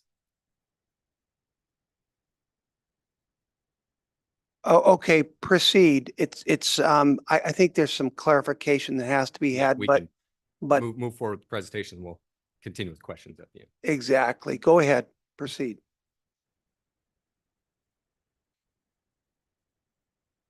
So as a part of this traffic assessment. Excuse me, Nathan, would you mind just speaking up a little bit? We're having a hard time hearing you Yes. online.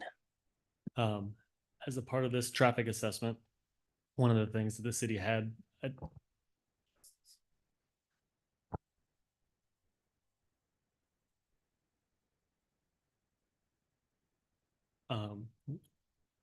one of the things that staff has been able to do is identify some previous studies that have been done by the city historically. And so those weren't,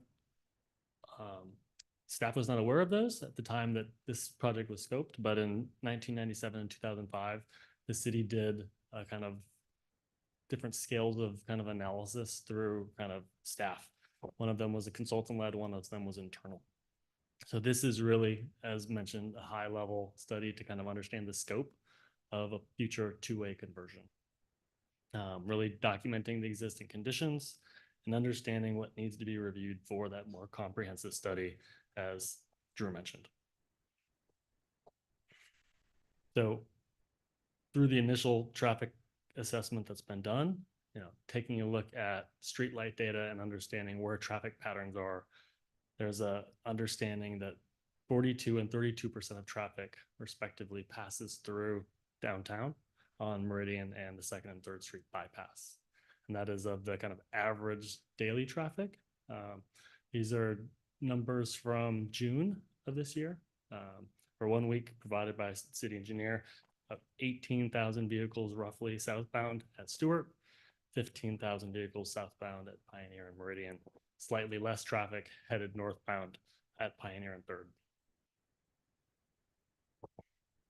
One of the other things that the traffic engineer has done is started to assess the overall breadth and scope of the study area that would need to be impacted to provide that two-way conversion. So it's a 1 mile long corridor. It includes 24 intersections, 12 of those that have traffic signals.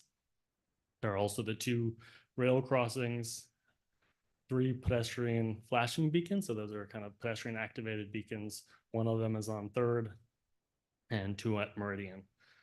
And within that study area, there are additionally approximately 85 driveways that are accessing private property that would need to be understood kind of what the impacts of those are in terms of routing vehicles from both directions into those properties in terms of turning movements.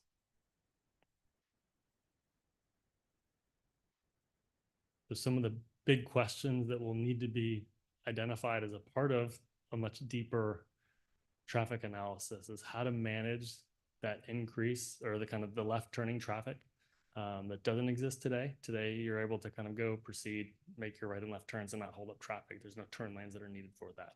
And so to provide that additional capacity with two-way traffic, is that providing turn pockets and removing parking? Is it providing a 3rd lane?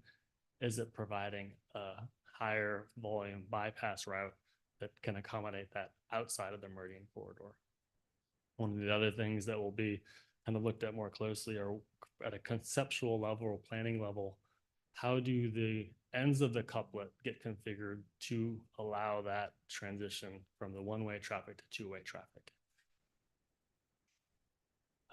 Managing the kind of traffic congestion, there's an expectation that going from one way to two-way traffic will increase congestion. How is that going to be handled? Some of the previous studies that the city have done had documented, do you turn in Second and Third Street bypass into a vehicle priority street? Do you find an equivalent vehicle priority street to the west?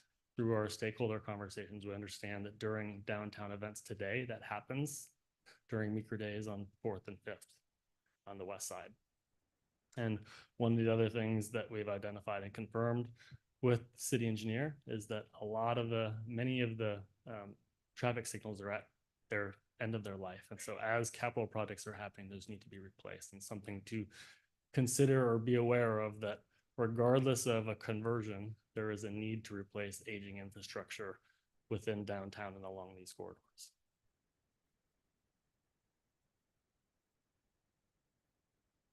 So that's sort of a kind of snapshot of the existing traffic conditions. Another component of this study is doing a literature review of other communities that have converted from one-way to two-way traffic.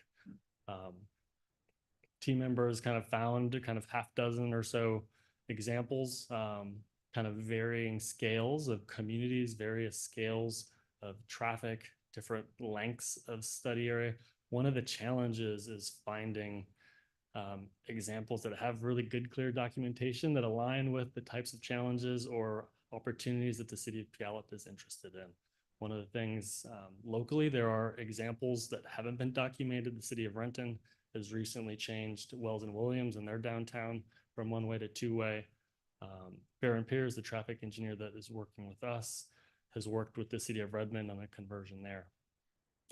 Some of the findings that have sort of risen to the top is there is some economic benefit, and somewhat limited, of the case studies that have been identified and documented in literature, potentially a 10 to 13% economic impact.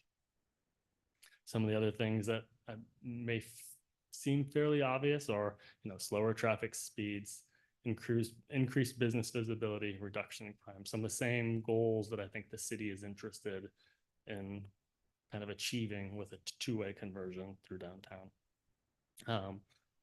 This case study or kind of economic literature review has a second component to it, and has some time for the project team to reach out to other agencies to conduct some interviews about the outcomes of conversions in their communities. One of the challenges will be, these are long-term projects that happen over several years, many, a decade or more. And so finding the right community that has the right context, that has staff still there. But that is something that we're going to be looking into, and curious, if there's interest from staff or from council on specific conversions that you're aware of. Would like to hear from that. One of the elements that has been happening since the start of this study is kind of stakeholder outreach, and it was something that council specifically asked to be a part of this project. So we've met with downtown organizations. We met with the Main Street Association, Chamber of Commerce, the Fair, and Meeker Mansion to kind of understand kind of what questions or concerns or goals that they would have. Similarly with emergency responders, we heard from the city emergency manager tonight. We also met with city police and Central Police Fire. And we've been meeting with Sound Transit, Pierce Transit, the school district, and I think we're trying to get a meeting set with Multicare. And in terms of the downtown area businesses, looking to have a virtual webinar later this month to kind of give an update on sort of what we're finding initially and what questions and concerns people have. So from that initial feedback from the downtown organizations, there was sort of a general level of support and interest in the two-way conversion, and some of the economic development impacts, the improved walkability, accessibility, are things that the downtown organizations are quite interested in. They also, raised the question and the kind of comment that it's not necessarily just the economic impacts, but also the social and quality life benefits that can come from that change in traffic downtown that is of interest. They acknowledged and highlighted the kind of strong existing business community and the very low to zero vacancies within kind of the downtown core. There was a suggestion that there may be more interest from future developers with a two-way conversion rather than one-way. There was kind of questions and concerns on how the city can continue or making sure that any future change to two-way continues to support downtown events that have really become an important part of the community and have had really great success. The fair was interested in how, how does that traffic change impact their access? We heard from them a little bit on how changes at other places have changed their primary lot accesses during their larger events. And so just wanting to think about that long term. And then some of the general questions and concerns that came up. What is the cost of doing this versus the kind of economic benefit? Concerns about traffic congestion, questions related to the SR 167 completion that WashDOT is planning to execute. I want to say that was in the 5 to 10 year range for completion. And then, as I mentioned, kind of what are those gateway, those kind of intersections at the north and south end? How do those get configured at a conceptual level? Emergency responders, we heard from the police department, Central Pierce. There's definitely a lot of benefits to kind of the one-way couplet that's out there today. There's a lot more flexibility for them to operate, to close the street down, to access incidents, and to reopen the things. The size of intersections, as you start to think about turning movements at arterials and other local street intersections, how much bigger those intersections need to be to accommodate the turning movements and the maneuverability, both for those vehicles as well as on-street parking. Changing to on-street parking with a 2-lane street and parallel parking movements anytime someone wants to pull in to park or pull out of a parking stall is going to slow that street down. I know from my work with the city over the last several years on the downtown Meridian Streetscape project, there was a lot of conversation about kind of wrong way driving on Meridian and 2nd and 3rd. And from the police department, we heard that that's a little bit more of a perceived issue. There have not been any major incidents that have been of concern.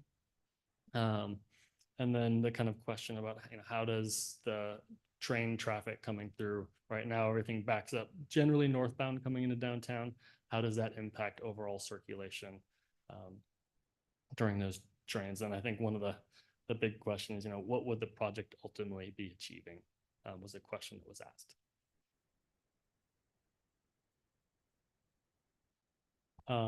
One of the things that we've sort of waited to get started on and kind of make sure that we've got clear direction and confirmed with council is looking at 2nd Street Southwest as an improved pedestrian corridor. This is a corridor that was identified as part of the 2022 Downtown Streetscape project, really to encourage and prioritize pedestrian travel between downtown and the fairgrounds and as an alternative to walking along that fairly uncomfortable stretch of Meridian south of Pioneer Park. And so this will be looking at very high level, what are some design strategies and precedences to improve that and make that more walkable and really kind of identify smaller projects that could be implemented as capital projects in the future. So next steps, we're continuing to kind of set up individual stakeholder meetings that we haven't connected with. Late July, as I mentioned, the plan is to have a virtual webinar for downtown area businesses to give them an update and to be able to ask questions of the team. July and through August, going to continue this high-level traffic assessment, initiate those economic impact case studies with agencies that seem appropriate, the 2nd Street pedestrian study, and then work through that planning level cost estimate. And so that planning level cost estimate is starting to take a look at how many intersections are impacted, what is the cost of a new signal, what is the cost of a typical intersection build out for two-way traffic, what is the cost for making modifications at the rail crossings at a very high planning level to inform future study. And then we'll be coming back in September. The plan was after that second September council meeting with you, going out and having an online survey to report out to the community on kind of the findings of the study and to get kind of feedback. So with that, I will turn it over to you and Councilmember Dorr. Thank you, Mr. Mayor. I do not see the school district listed, which was one of the ones that I had requested be invited to a stakeholder meeting. What is, I think that that's important. And Steve, I'm going to ask you to help me with this. I envisioned what used to be the Big Eight, and I don't remember. I know that was multi-care, the fair, the chamber, Main Streets, school district, the city. Who's missing? Who am I missing? Those, but the Big Eight was a group that used to meet to talk about city issues. They may still meet. I don't know that. But I think that when we're talking about a major change in our city, that these stakeholders should be included into these groups. And we talked previously, Sound Transit, Pierce Transit, any people that are having to get navigate people to and from destinations should be involved in this conversation. Steve, can you help me with the Big Eight, though? I don't remember. I think the only one that you missed was perhaps Pierce College. Okay. Yeah. and to respond, we have Sound Transit participated with emergency responders. We had a call with Pierce Transit, and we met with the school district today. So I apologize, the list that was shown on the slide wasn't comprehensive, but yeah. Okay. And just one other comment that I didn't see. I have received some concerns from some of the downtown businesses on Meridian about when the trucks are stopping to load, unload deliveries. So I don't know if that has been mentioned, but specifically one of the hair salons, I had some outreach from them today, and they were concerned about, there was a couple of trucks that were stopped there, and they said, what is going to happen when these trucks are delivering supplies and it's a one-way or a two-way street? So just wanted to flag that issue for further consideration on your list. Thank you. Councilmember Johnson.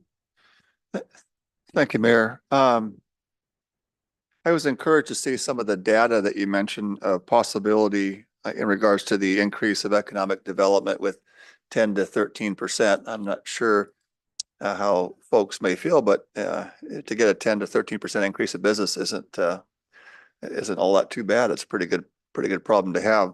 I would love to see some more data on this, but beyond the economic data, which I think is important, I think there is a social or quality of life measure that we need to keep in mind. There's something very special about a downtown core, specifically a small town that is still vibrant and growing, but maintaining that culture, not becoming like a freeway coming through the heart of our town. So something to preserve that without squashing vibrancy and growth is that wonderful balance that we need to continue to strive for. I've always been against a town mentality that says, we don't want change, just keep it the way it is. This is how we've always done it. And then all of a sudden you look at their towns and they're dying on the vine. But I've also, in some sense, question or resent towns that say open the gates up and now they've lost their culture and the kind of their quality of life vibe. I think, in my opinion and perspective, living here a few decades and having some legacy years, lived here quite a few decades, is that Puyallup's done a pretty good job of kind of balancing that. We still are a vibrant city and growing. We see economic development happening, but we've still maintained this charm where people want to gather in our downtown core and bring the family, come to the events and enjoy kind of the walkability without feeling like they have to cross a freeway to get back and forth across downtown. So I really like the idea of this. Again, I want to applaud the council for the courage to take this on. Changes like this sometimes can resist. You get a lot of pushback without the data to make good decisions. And the fact that we're looking into this is a real testament to our willingness to make sure it is doable and is it going to be good for our town. So I appreciate that. But I really like the idea of slower traffic. I've recently been outside in this nice weather, sitting at some of the parklets. And I tell you what, my wife and I have chosen not to sit at those parklets because cars flying down with their loud exhaust and moving through is just not very peaceful. And so we'll sit outside, but we'll sit really on the sidewalk. I just don't want to have my ear right on that curb, and because they're going fast and it is a highway. It's a one-way highway. So it can be a little irritating at time with that kind of a mentality of a through freeway traffic. I do like the idea of business visibility. How many times those of us have lived here for a long time might pass a new business going by because we're just A to B. We're going point A to point B. We're not really, checking things out along the way. So to really bring visibility there. And I like the idea, and again, I haven't heard this data, but there was a point you mentioned that somehow this could bring some crime reduction. Not quite sure how that happens, but if that's a true data point, we certainly want to see that benefit. So those are my thoughts initially on this. I do want to pivot to I want to highlight and put a spotlight on something. Most of my colleagues know, I've said it publicly as well. We have one of the top 10 largest fairs in the United States right in our downtown core, and yet from a sense of connectivity, it's not part of the downtown core. It's 3 blocks away, but they're so distant from connectivity. So it's a real huge opportunity that we have to try to connect the dots of this connectivity to, really in some sense, kind of they're the Disneyland of Pierce County, really, in terms of, events and things going on and gatherings and festivals and all kinds of family and hobby events. So I always thought that Meridian perhaps is the corridor, but it would take some massive work to connect that, just the way the layout is. But I like the 2nd Street Southwest corridor. It's kind of slower paced. It's residential, but it does connect to our downtown by the library. So to create some cityscape to kind of draw the eye and draw the walking into that into a slower pace is certainly appealing to me. And then I'm going to throw out something for my colleagues to be thinking about. I was thinking about what the city did with the lighting in our civic center core here with the city building and the library and the pavilion. Wouldn't it be interesting to see, as part of connectivity, if the city could put into our plan, it's going to be expensive to put sidewalks in or change roads and all that, connecting, let's just say, Meridian to the fair. Is there a possibility to connect that with lights? So there's continuity from lights from the city square all the way down to the Western Washington State Fair, and even have maybe the fair outline their border so it connects just by lights, even at least in the nighttime, to show that connectivity. So it may be a less expensive way to provide the startup connectivity. And then as new development comes with sidewalks and roads and things like that, to further build on that. So that was an idea that I'd like to throw out there. But other than that, I really certainly appreciate the study. And again, I want to thank the council for taking this up. Whether or not we pursue it, we'll make that determination. But the fact that we have courage and willingness to be vulnerable to take a look at it speaks volumes. And I surely appreciate that. Thank you so much. Thank you, Councilmember Johnson. Just so logistically I can figure this out. Councilmember Dorr, I see your hand is up. Is that just from the previous discussion, or do you want to speak again? Okay, fine. Councilmember Adler, you can go first. Thank you, Mr. Mayor. I want to thank you all for your work. I have said a few times now that I am not sure how I feel about this. So your work and the communication and conversation that you're having with stakeholders is very important to me, as I am sure it is to my colleagues up here. I think I have it right. 1971 or 1973? 72. 71. I thought 72. Oh, never mind. So 1971 is the last, or 72. We'll take the middle, 72. I was not here. The last time that we had a 2-way Meridian. I will say that that was basically the year that both of my parents graduated from Puyallup High School. So to Councilmember Johnson's point, you know, I do think that it takes a lot of bravery to even have this conversation with the community, just given that it has been, you know, 52 years. And change is oftentimes very difficult. So I, again, just want to capitalize upon, you know, therefore why it's so important to me that you continue to have the conversations with community, particularly with the Second Street element in this study. I want to encourage you to consider speaking with residents, perhaps within a 2-block radius west and east of this area, and particularly those on Second. I live very close to here, and when I go to the fair, I actually walk that exact route. I think that there is opportunity there, but I do think that it's paramount that we have conversation with residents. I also just want to remind folks that I appreciate that Sound Transit is a part of the conversation, and Pierce Transit. I just want to remind folks that Pierce Transit operates and has the contract to operate the Sound Transit buses.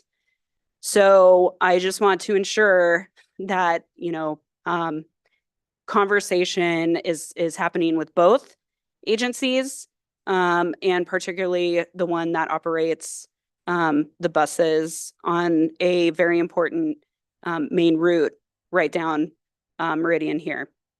Thank you very much. Thank you. Deputy Mayor King. Oh, I apologize. Councilmember Dorr, please proceed. Thank you. Just quickly, in understanding on your potential economic impacts, do we know, and it may be too soon, when it says potential short-term increase in sales? Do you have any information at this point? Why would it be short-term?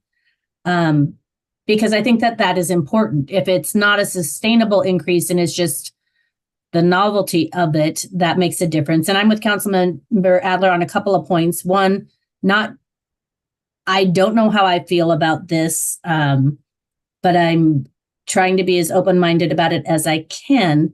So that point makes a difference. And then I would remind council, I don't know which ones were here, when the fair had proposed that alleyway vacation, but the constituents, the residents in that area were not contacted. They were at council, and it was very concerning. So I do agree that we need to make sure that if we're looking at Second Street, that we are including that the residents in that area. So I just want to buttress that point. But is there an answer to this short-term increase? Did the literature you looked at say why? I will need to go back and double check that. There was limited information out there based on case studies. I think the 10 to 13 range had been identified as sort of a modest economic benefit or impact on a couple of case studies. I don't know whether it's short-term or long-term. Okay, so the 10 to 13 is great. I just don't like the potential short-term. The short-term doesn't seem worth the effort, but thank you. Okay, thank you, Mr. Mayor. Deputy Mayor King. Thank you for this.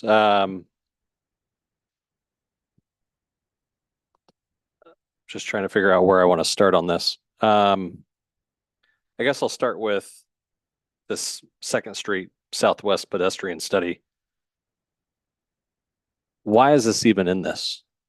Is the question, because this has nothing to do with the two-way study. Number one.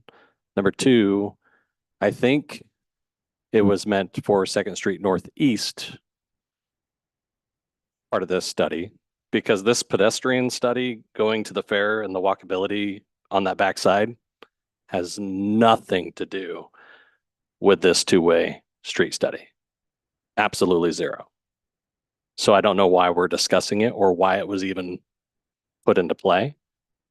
It should be completely scrapped. This is not part of the study and should not be included in this study. That's number one. So I'd like an explanation on that. Number two, we talk about high level scope. Do we even have an estimated cost regarding this? And I guess I'll start with, you talked about an estimated cost at the beginning of this conversation, but I'm a little miffed that we're even talking about the 2nd Street Southwest pedestrian study, because that has nothing to do with what this study was all about.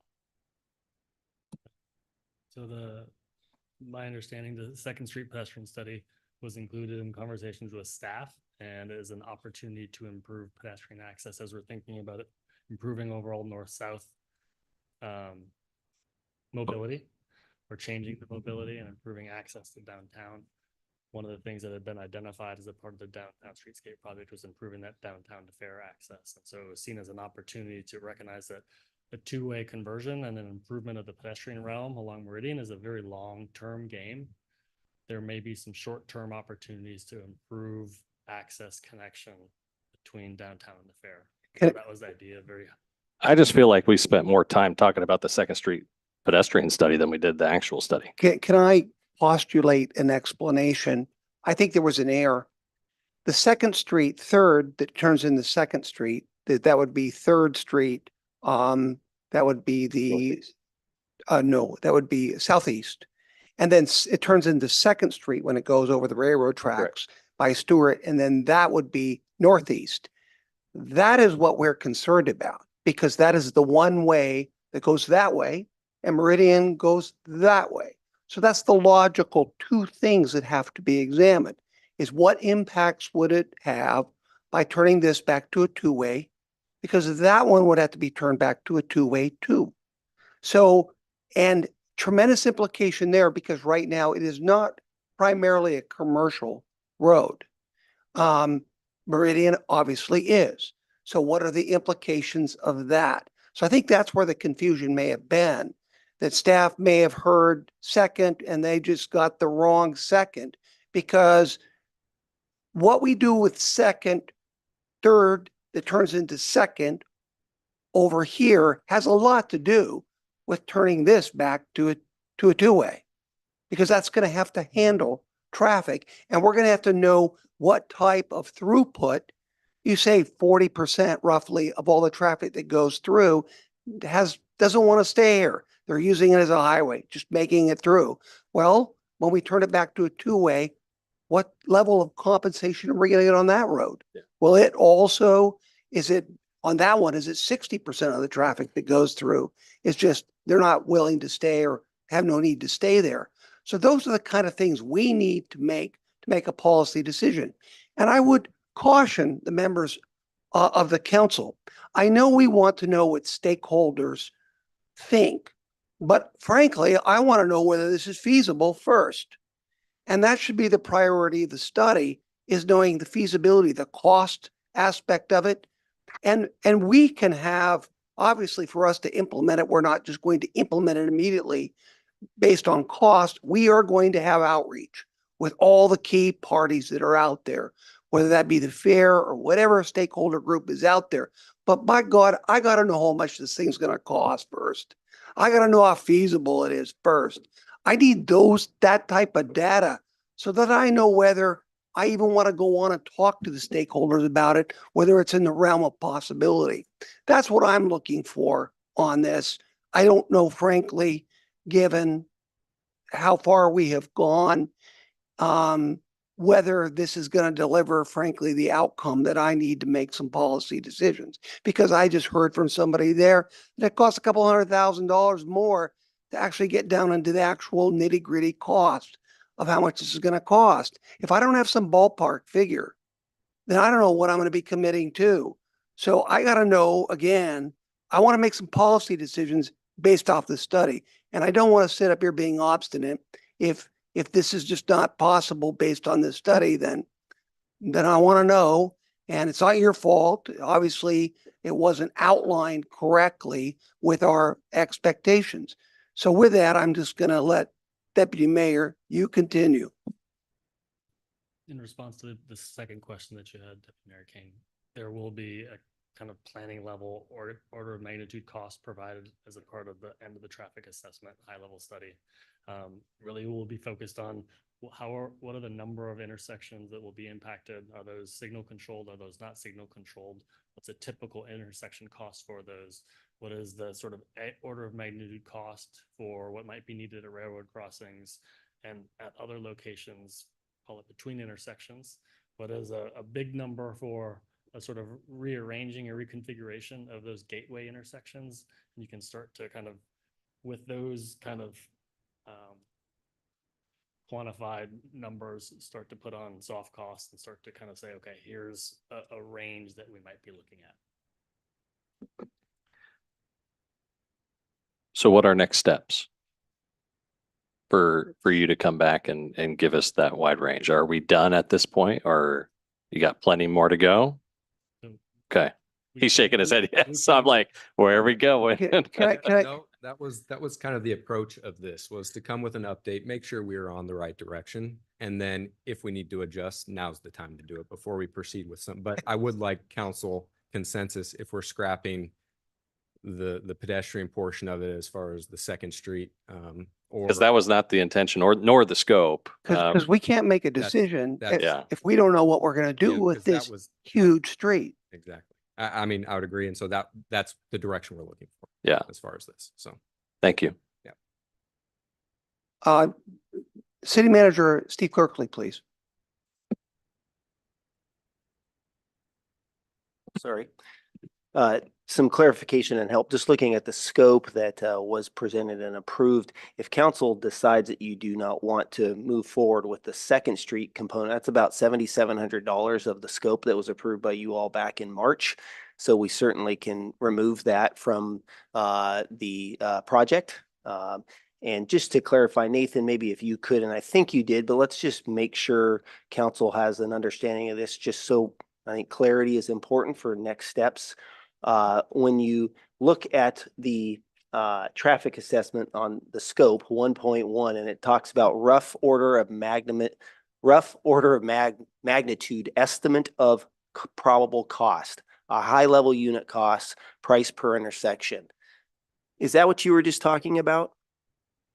Okay, so what will that get? What will the final report enable council to be able to make decisions going forward on? Is this something viable that they want to fund? Will it give council an ability to put some dollar numbers as opposed to just pro and con of a kind of a more anecdotal as opposed to more factual and monetarily? Does that make sense? Yes, yeah, and the intent is to provide that kind of quantitative, very high level planning level order of magnitude of cost. It's it's a $20,000 traffic assessment. Part of it was for the scope, and so with that level of effort, that we're going to be looking at sort of number of intersections, cost per intersection, and sort of applying it that way. Will it also include the analysis of Third and Second? Yes, we're looking at the entirety of the one-way couplet. So Okay. from 9th, The loop. south end to River Road, that 1 mile along both corridors. Okay, fine.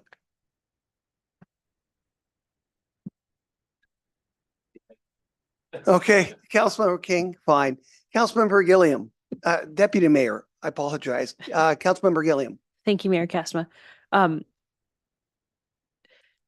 So just to be clear on what we're hearing tonight is, I guess, when are we going to get the bigger number? When are we going to have that discussion? The plan is to come back in 2 months. 2 months. Okay. Okay, thank you. Okay, with that, are there any further questions? Councilmember Johnson. Yeah, thank you, Mayor. When you come back in 2 months, you mentioned some different cities. I'd like some more data, maybe even some pictures, maybe something that would give us a tangible evidence of how that has worked out well for them. So it becomes a story. It's not just data. There's some actually vibrancy and some good results that there are happy people, happy businesses who have made the scary transition and it worked out just fine. The sky didn't fall. And so if, you know, we don't have to recreate the wheel if there are jurisdictions that have made this conversion and it's been successful in outcomes. It'd be nice to share that even maybe with some photos and some quotes or something that could just be tangible more than just data driven, just maybe a little more inspirational because it takes some data, but it also takes some inspiration. And I think the head and the heart working together makes for good decisions and not just the heart only without using the head and head only without using the heart. I think those two combined would be helpful in a holistic approach. So I'd love to see some tangible, measurable quotes, pictures, and outcomes, and then some learning curves. You know, hey, they went through that, and what are the challenges that they faced, and how were they able to overcome that, and pivot or make some adjustments, things like that. So that'd be great. And then also maybe even some data that showed somewhat town comparison of size, right? So the city of Faircrest doing this versus, you know, Seattle is completely different, right? So if there's some scope of a city similar size, doesn't have to be exact, but just, you know, that we're not a big metropolis, but we're also, you know, larger than a drive-through city that is much smaller. So that would be helpful to find some core comparables. Thank you. Councilmember Dorr. And I just have a quick comment. I do want to buttress the mayor and deputy mayor and fall on my sword if I missed it. If we approved a scope that included the second to the fairgrounds, because I was sitting here going, what the heck are we talking about? I don't remember the discussion. I do remember the discussion outlined by the mayor. So I think that is what our focus needs to be on. And that's all I wanted to say is I wanted to buttress my support for that. Thank you. Thank you for those comments. Let me just conclude by saying that Councilmember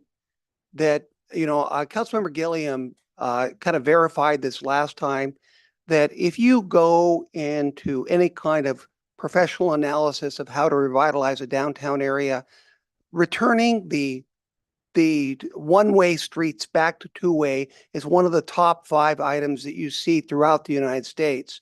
It was at that particular time, it was quite the rage because shopping malls had just taken over and downtowns were abandoned.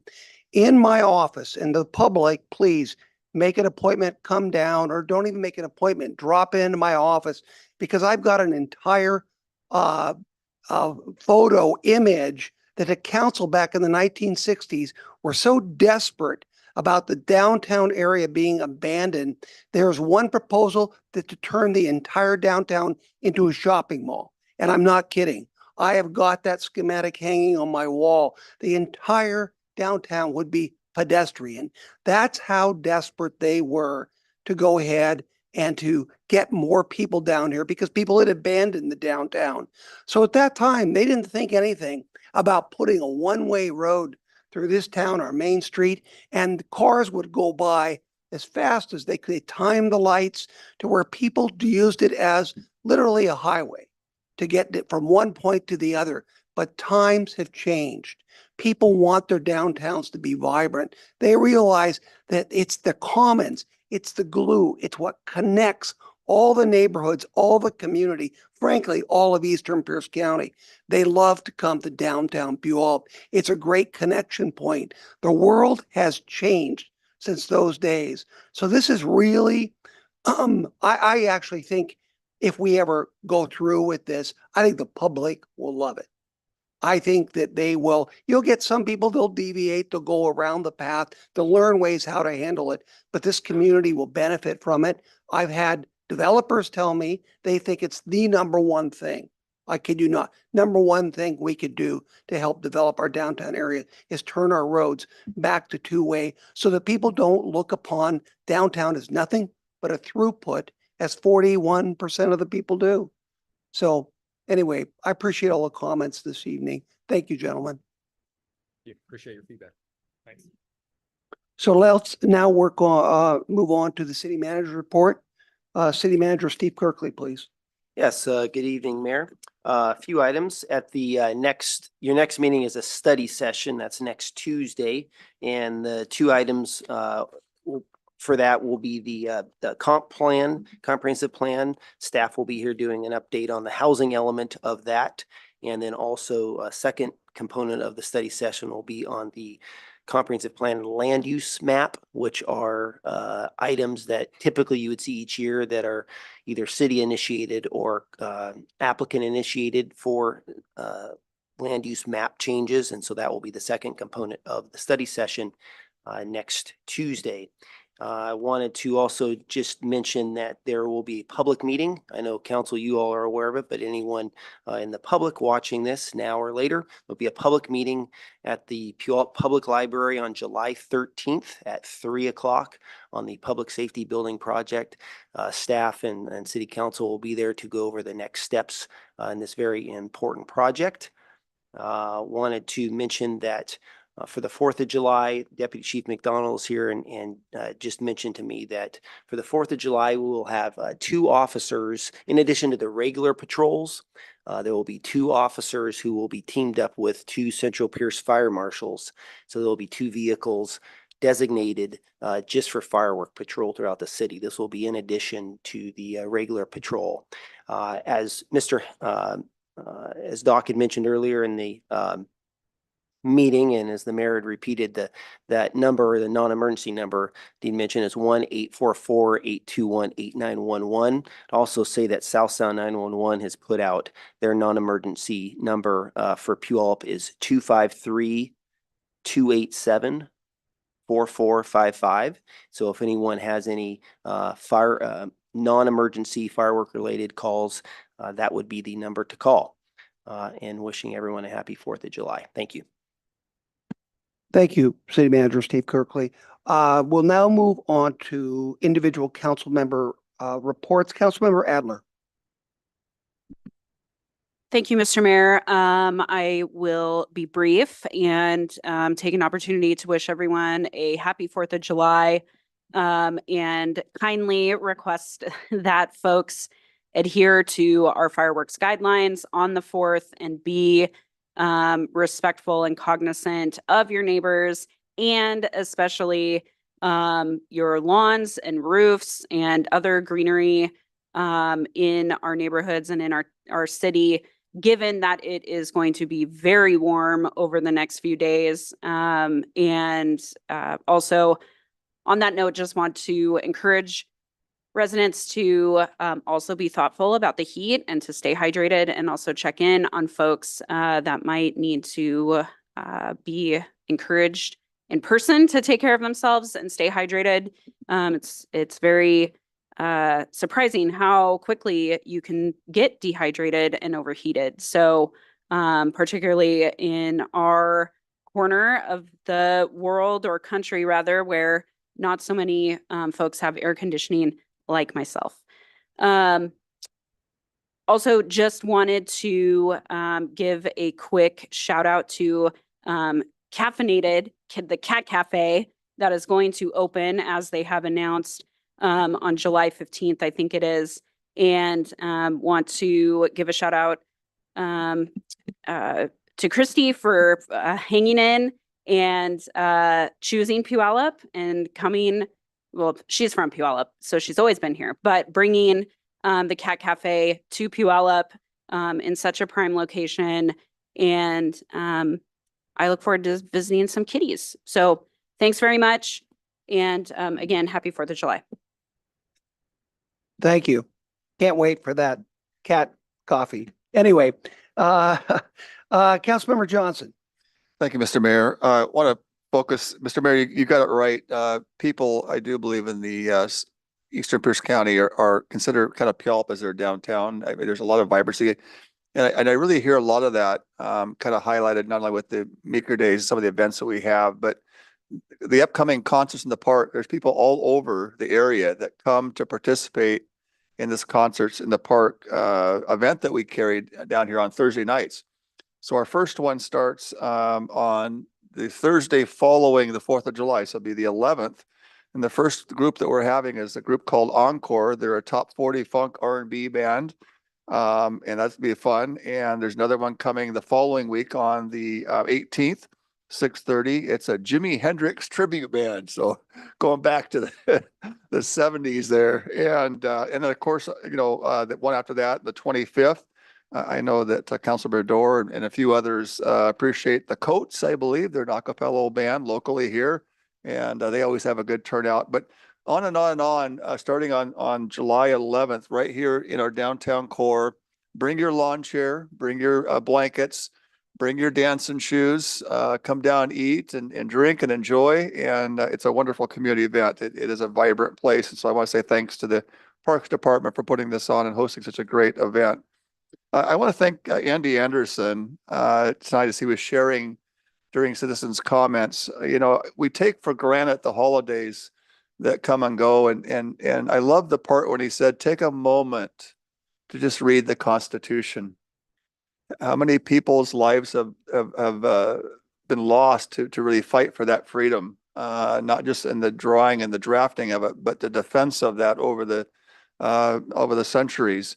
Let's not forget the freedoms that we have. It didn't happen by accident. It was intentional. It was teamwork, and the price to pay to draft that, and the endurance and the resistance, and then all the wars and troops who have done to preserve that is certainly important. So I took it as a personal challenge to take a moment and read that and appreciate that. And also want to take a shout out to Marla. If you're watching this, which I know you are, hi to you. Thanks, Mayor. Thank you. Councilmember Gilliam. Thank you, Mayor Castema. I'm just really proud of the young people that showed up tonight to represent Puyallup United.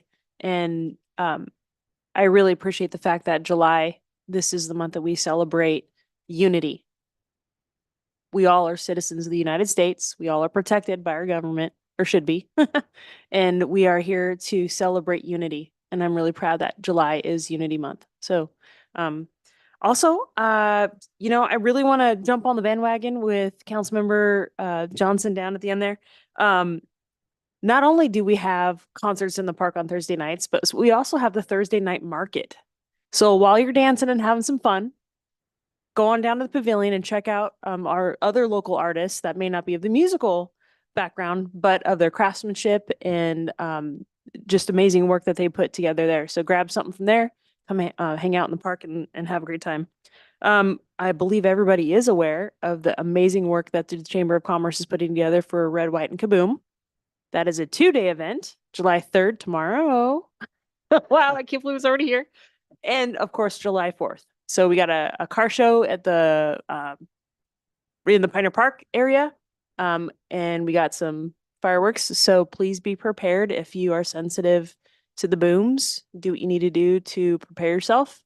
The next 2 days, there's going to be some booms. And so we just want to thank people for doing what you can to take really good care of yourself and your pets. I will be taking care of my pets. Also, Fusion Fest is July 21st. That is a culmination of multiple cultural groups coming to present their beautiful culture and talent right here at Pioneer Park. So again, grab a lawn chair, come check it out. It is a full day event. I believe it starts at 10 a.m. and it goes until 7 p.m. So come prepared to have a great time. And then a huge shout out to Main Street Association. If you walk downtown Puyallup, starting at the railroad tracks and start walking your way towards Pioneer Park, you'll notice some new metal mural art on some buildings that are old time photos, and they're quite breathtaking. So I do encourage you to come on down to downtown Puyallup and check some things out. Please flood the streets because we want you here and we love you. All right, thank you. Thank you. Councilmember Whitting. I've got a couple of reports I wanted to share with you tonight. First one is on Pierce County Regional Council. The Pierce County Regional Council every 2 years awards some funds to provide improved transportation to our county. With the meeting that was scheduled to consider that was scheduled for June 20th, but the meeting was canceled due to the AWC conference.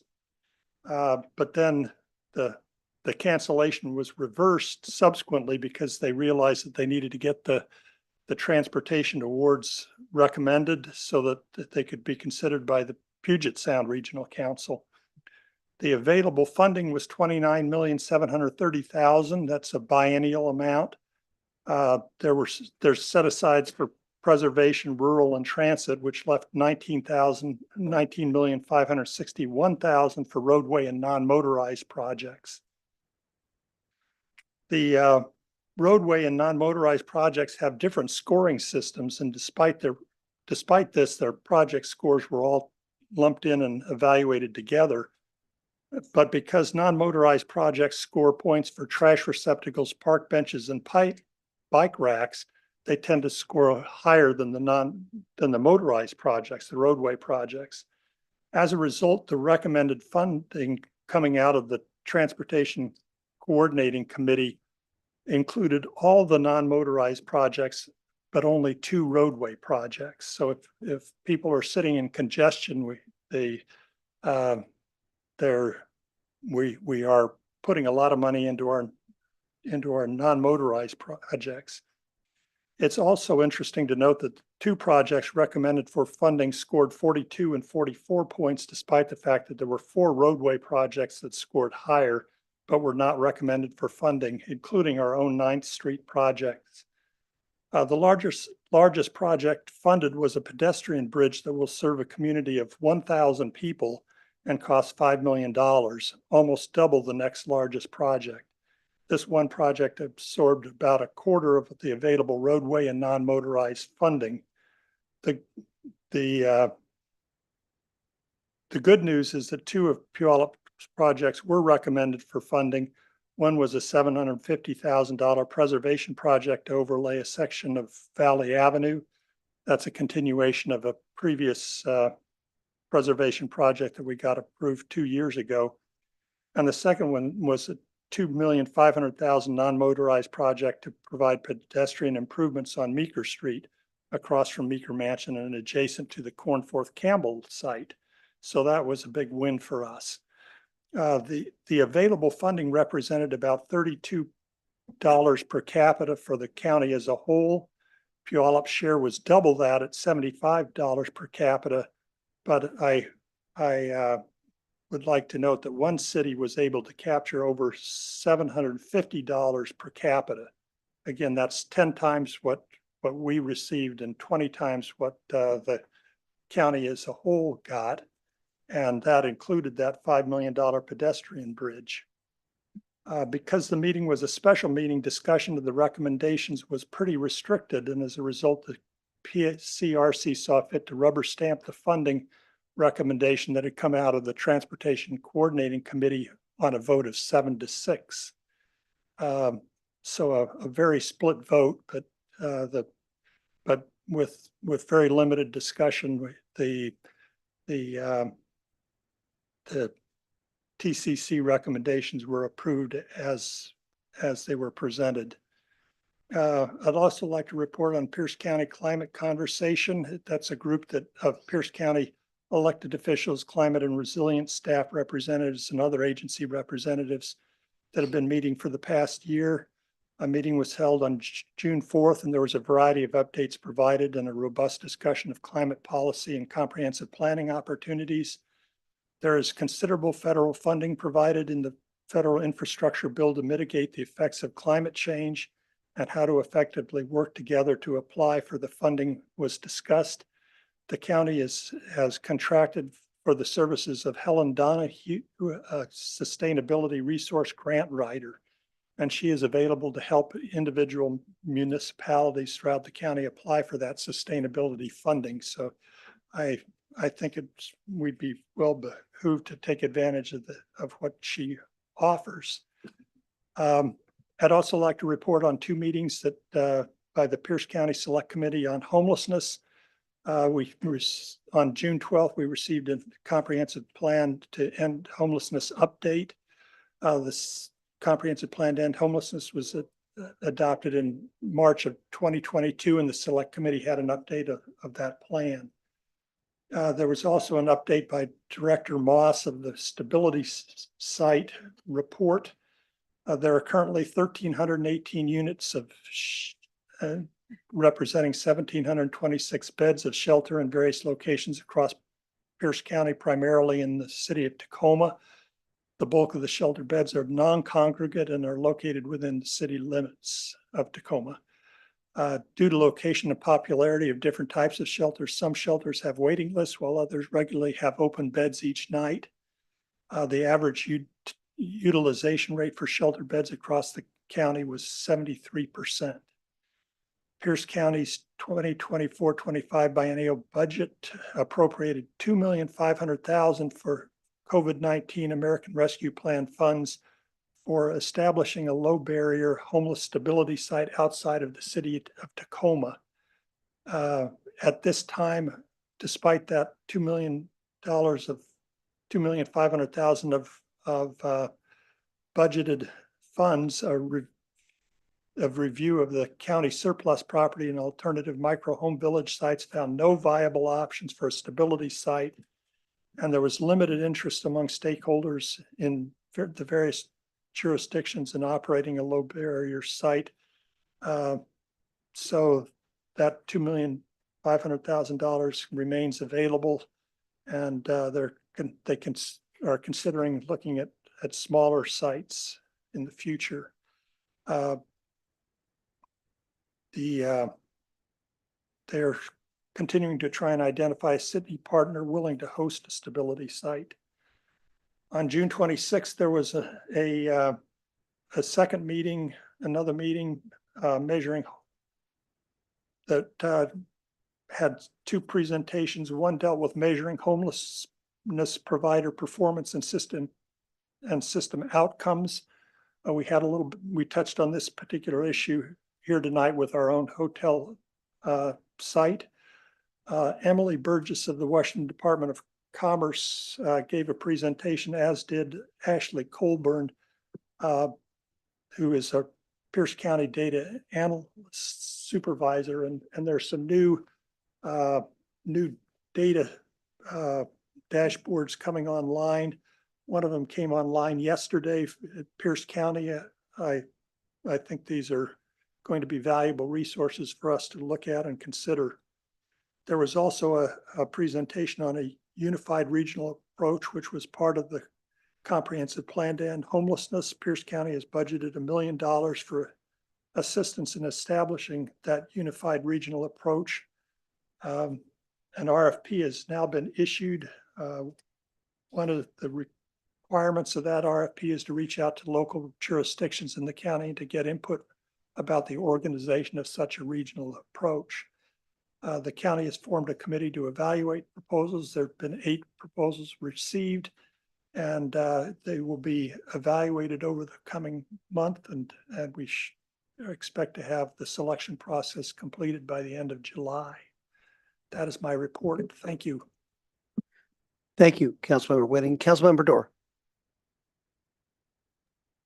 Thank you. I'll be brief. I wanted to talk about a shout out to PMSA because I've neglected to do so. I think the parklets look fantastic. I love that they put the flower baskets on it. I like the brightly colored umbrellas and the furniture that they put in there. It just makes such a world of difference than where we started out from, with everybody kind of doing their own thing. So I like the uniformity of that and wanted to acknowledge them for that.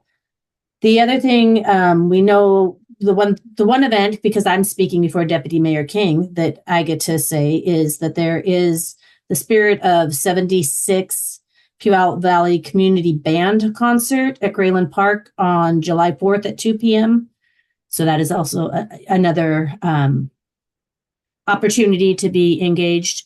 And lastly, in 2019, the council passed the Safe Routes to School plan. I met with the fire chief, Dustin Morrow, today on that plan, and they are doing some work, and he is going to hook me up with their prevention and education assistant chief to see what they can do to help us achieve that plan. So with that, that's all I have. Thank you. Thank you. Deputy Mayor King, please. Well, now that all the events have been said, no, I just want to briefly touch on one of my most favorite holidays coming up here in the next couple of days. But first, I just want to congratulate Councilmember Gilliam on her proclamation that she sponsored with Puyallup Unity Month. And I think it is a fantastic proclamation that brings everyone together. So kudos to you on that, and very well written. Independence Day is a cherished occasion that brings our community together to celebrate our nation's freedom and the values we hold dear. And as we gather with family and friends, let's take a moment to reflect on the sacrifices made for our liberty and the strength of our community. Lastly, just wanted to say hello to my lovely wife. We celebrated 18 years yesterday, and we got married across the street at Pioneer Park at the pavilion when it was, I think, almost brand new. The end. Well, thank you for that. Congratulations. That's absolutely wonderful. Only three points. First of all, I said I would repeat the fireworks telephone number. I'd like the city to put that on our website if possible, our Facebook page. Again, the number was 844-821-8911. The second item is that Councilmember Whitting had mentioned that we received approximately $2 million for the Meeker Festival Street. Also, Councilmember Adler, I'm not sure if you had mentioned that we had received an appropriation from Congressman Marilyn Strickland. She had made a request for money for Meeker Street, and we received a allocation of $810,000. So that's fantastic. If you combine those together, almost $3 million. We are on our way to, again, improving our downtown infrastructure. And that festival street will be fantastic, leading to Meeker Mansion. You will be able to have pedestrian traffic on that with food trucks, and it'll be quite a festive street on weekends. It will be available for traffic during the week and other times, but it is going to be a fantastic entity and will enhance our downtown area. The third thing I'd like to mention, I was reminded when a young baby was crying and the mother left with that baby. It reminds me of a comment that I heard a minister once say, and that was, if you're not crying, which means in your church, if you don't hear crying, it means you're dying. In other words, you need youth. You need young people in your community. And if you don't have that, you don't have a future. And that's what I love about Pioneer Park. I bring my granddaughter down there all the time, and there are just hundreds of young children down there. And I see that, and I know that our future of Puyallup is bright because we have got families, people raising young children who will be here for generations in the future. And I guess I always think of when I watch my granddaughter play and I hear kids, sometimes crying. Well, if you're not crying, you're dying as a community. So it's something good to remember. With that, I'm going to move on to executive session. We're going to now recess into executive session to consider the selection of a site or the acquisition of real estate by lease or purchase. The executive session is expected to last 30 minutes and no further action is expected. So all of you in the audience feel free to leave. There will be no further action. With that, we're going to go into executive session. Thank you.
The Puyallup City Clerk notes the time is now 9:39, and Mayor Castma has announced an extension of the executive session for an additional 30 minutes.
Good evening. The city clerk notes the time is 10:07 and the Puyallup City Council meeting for Tuesday, July 2nd is adjourned.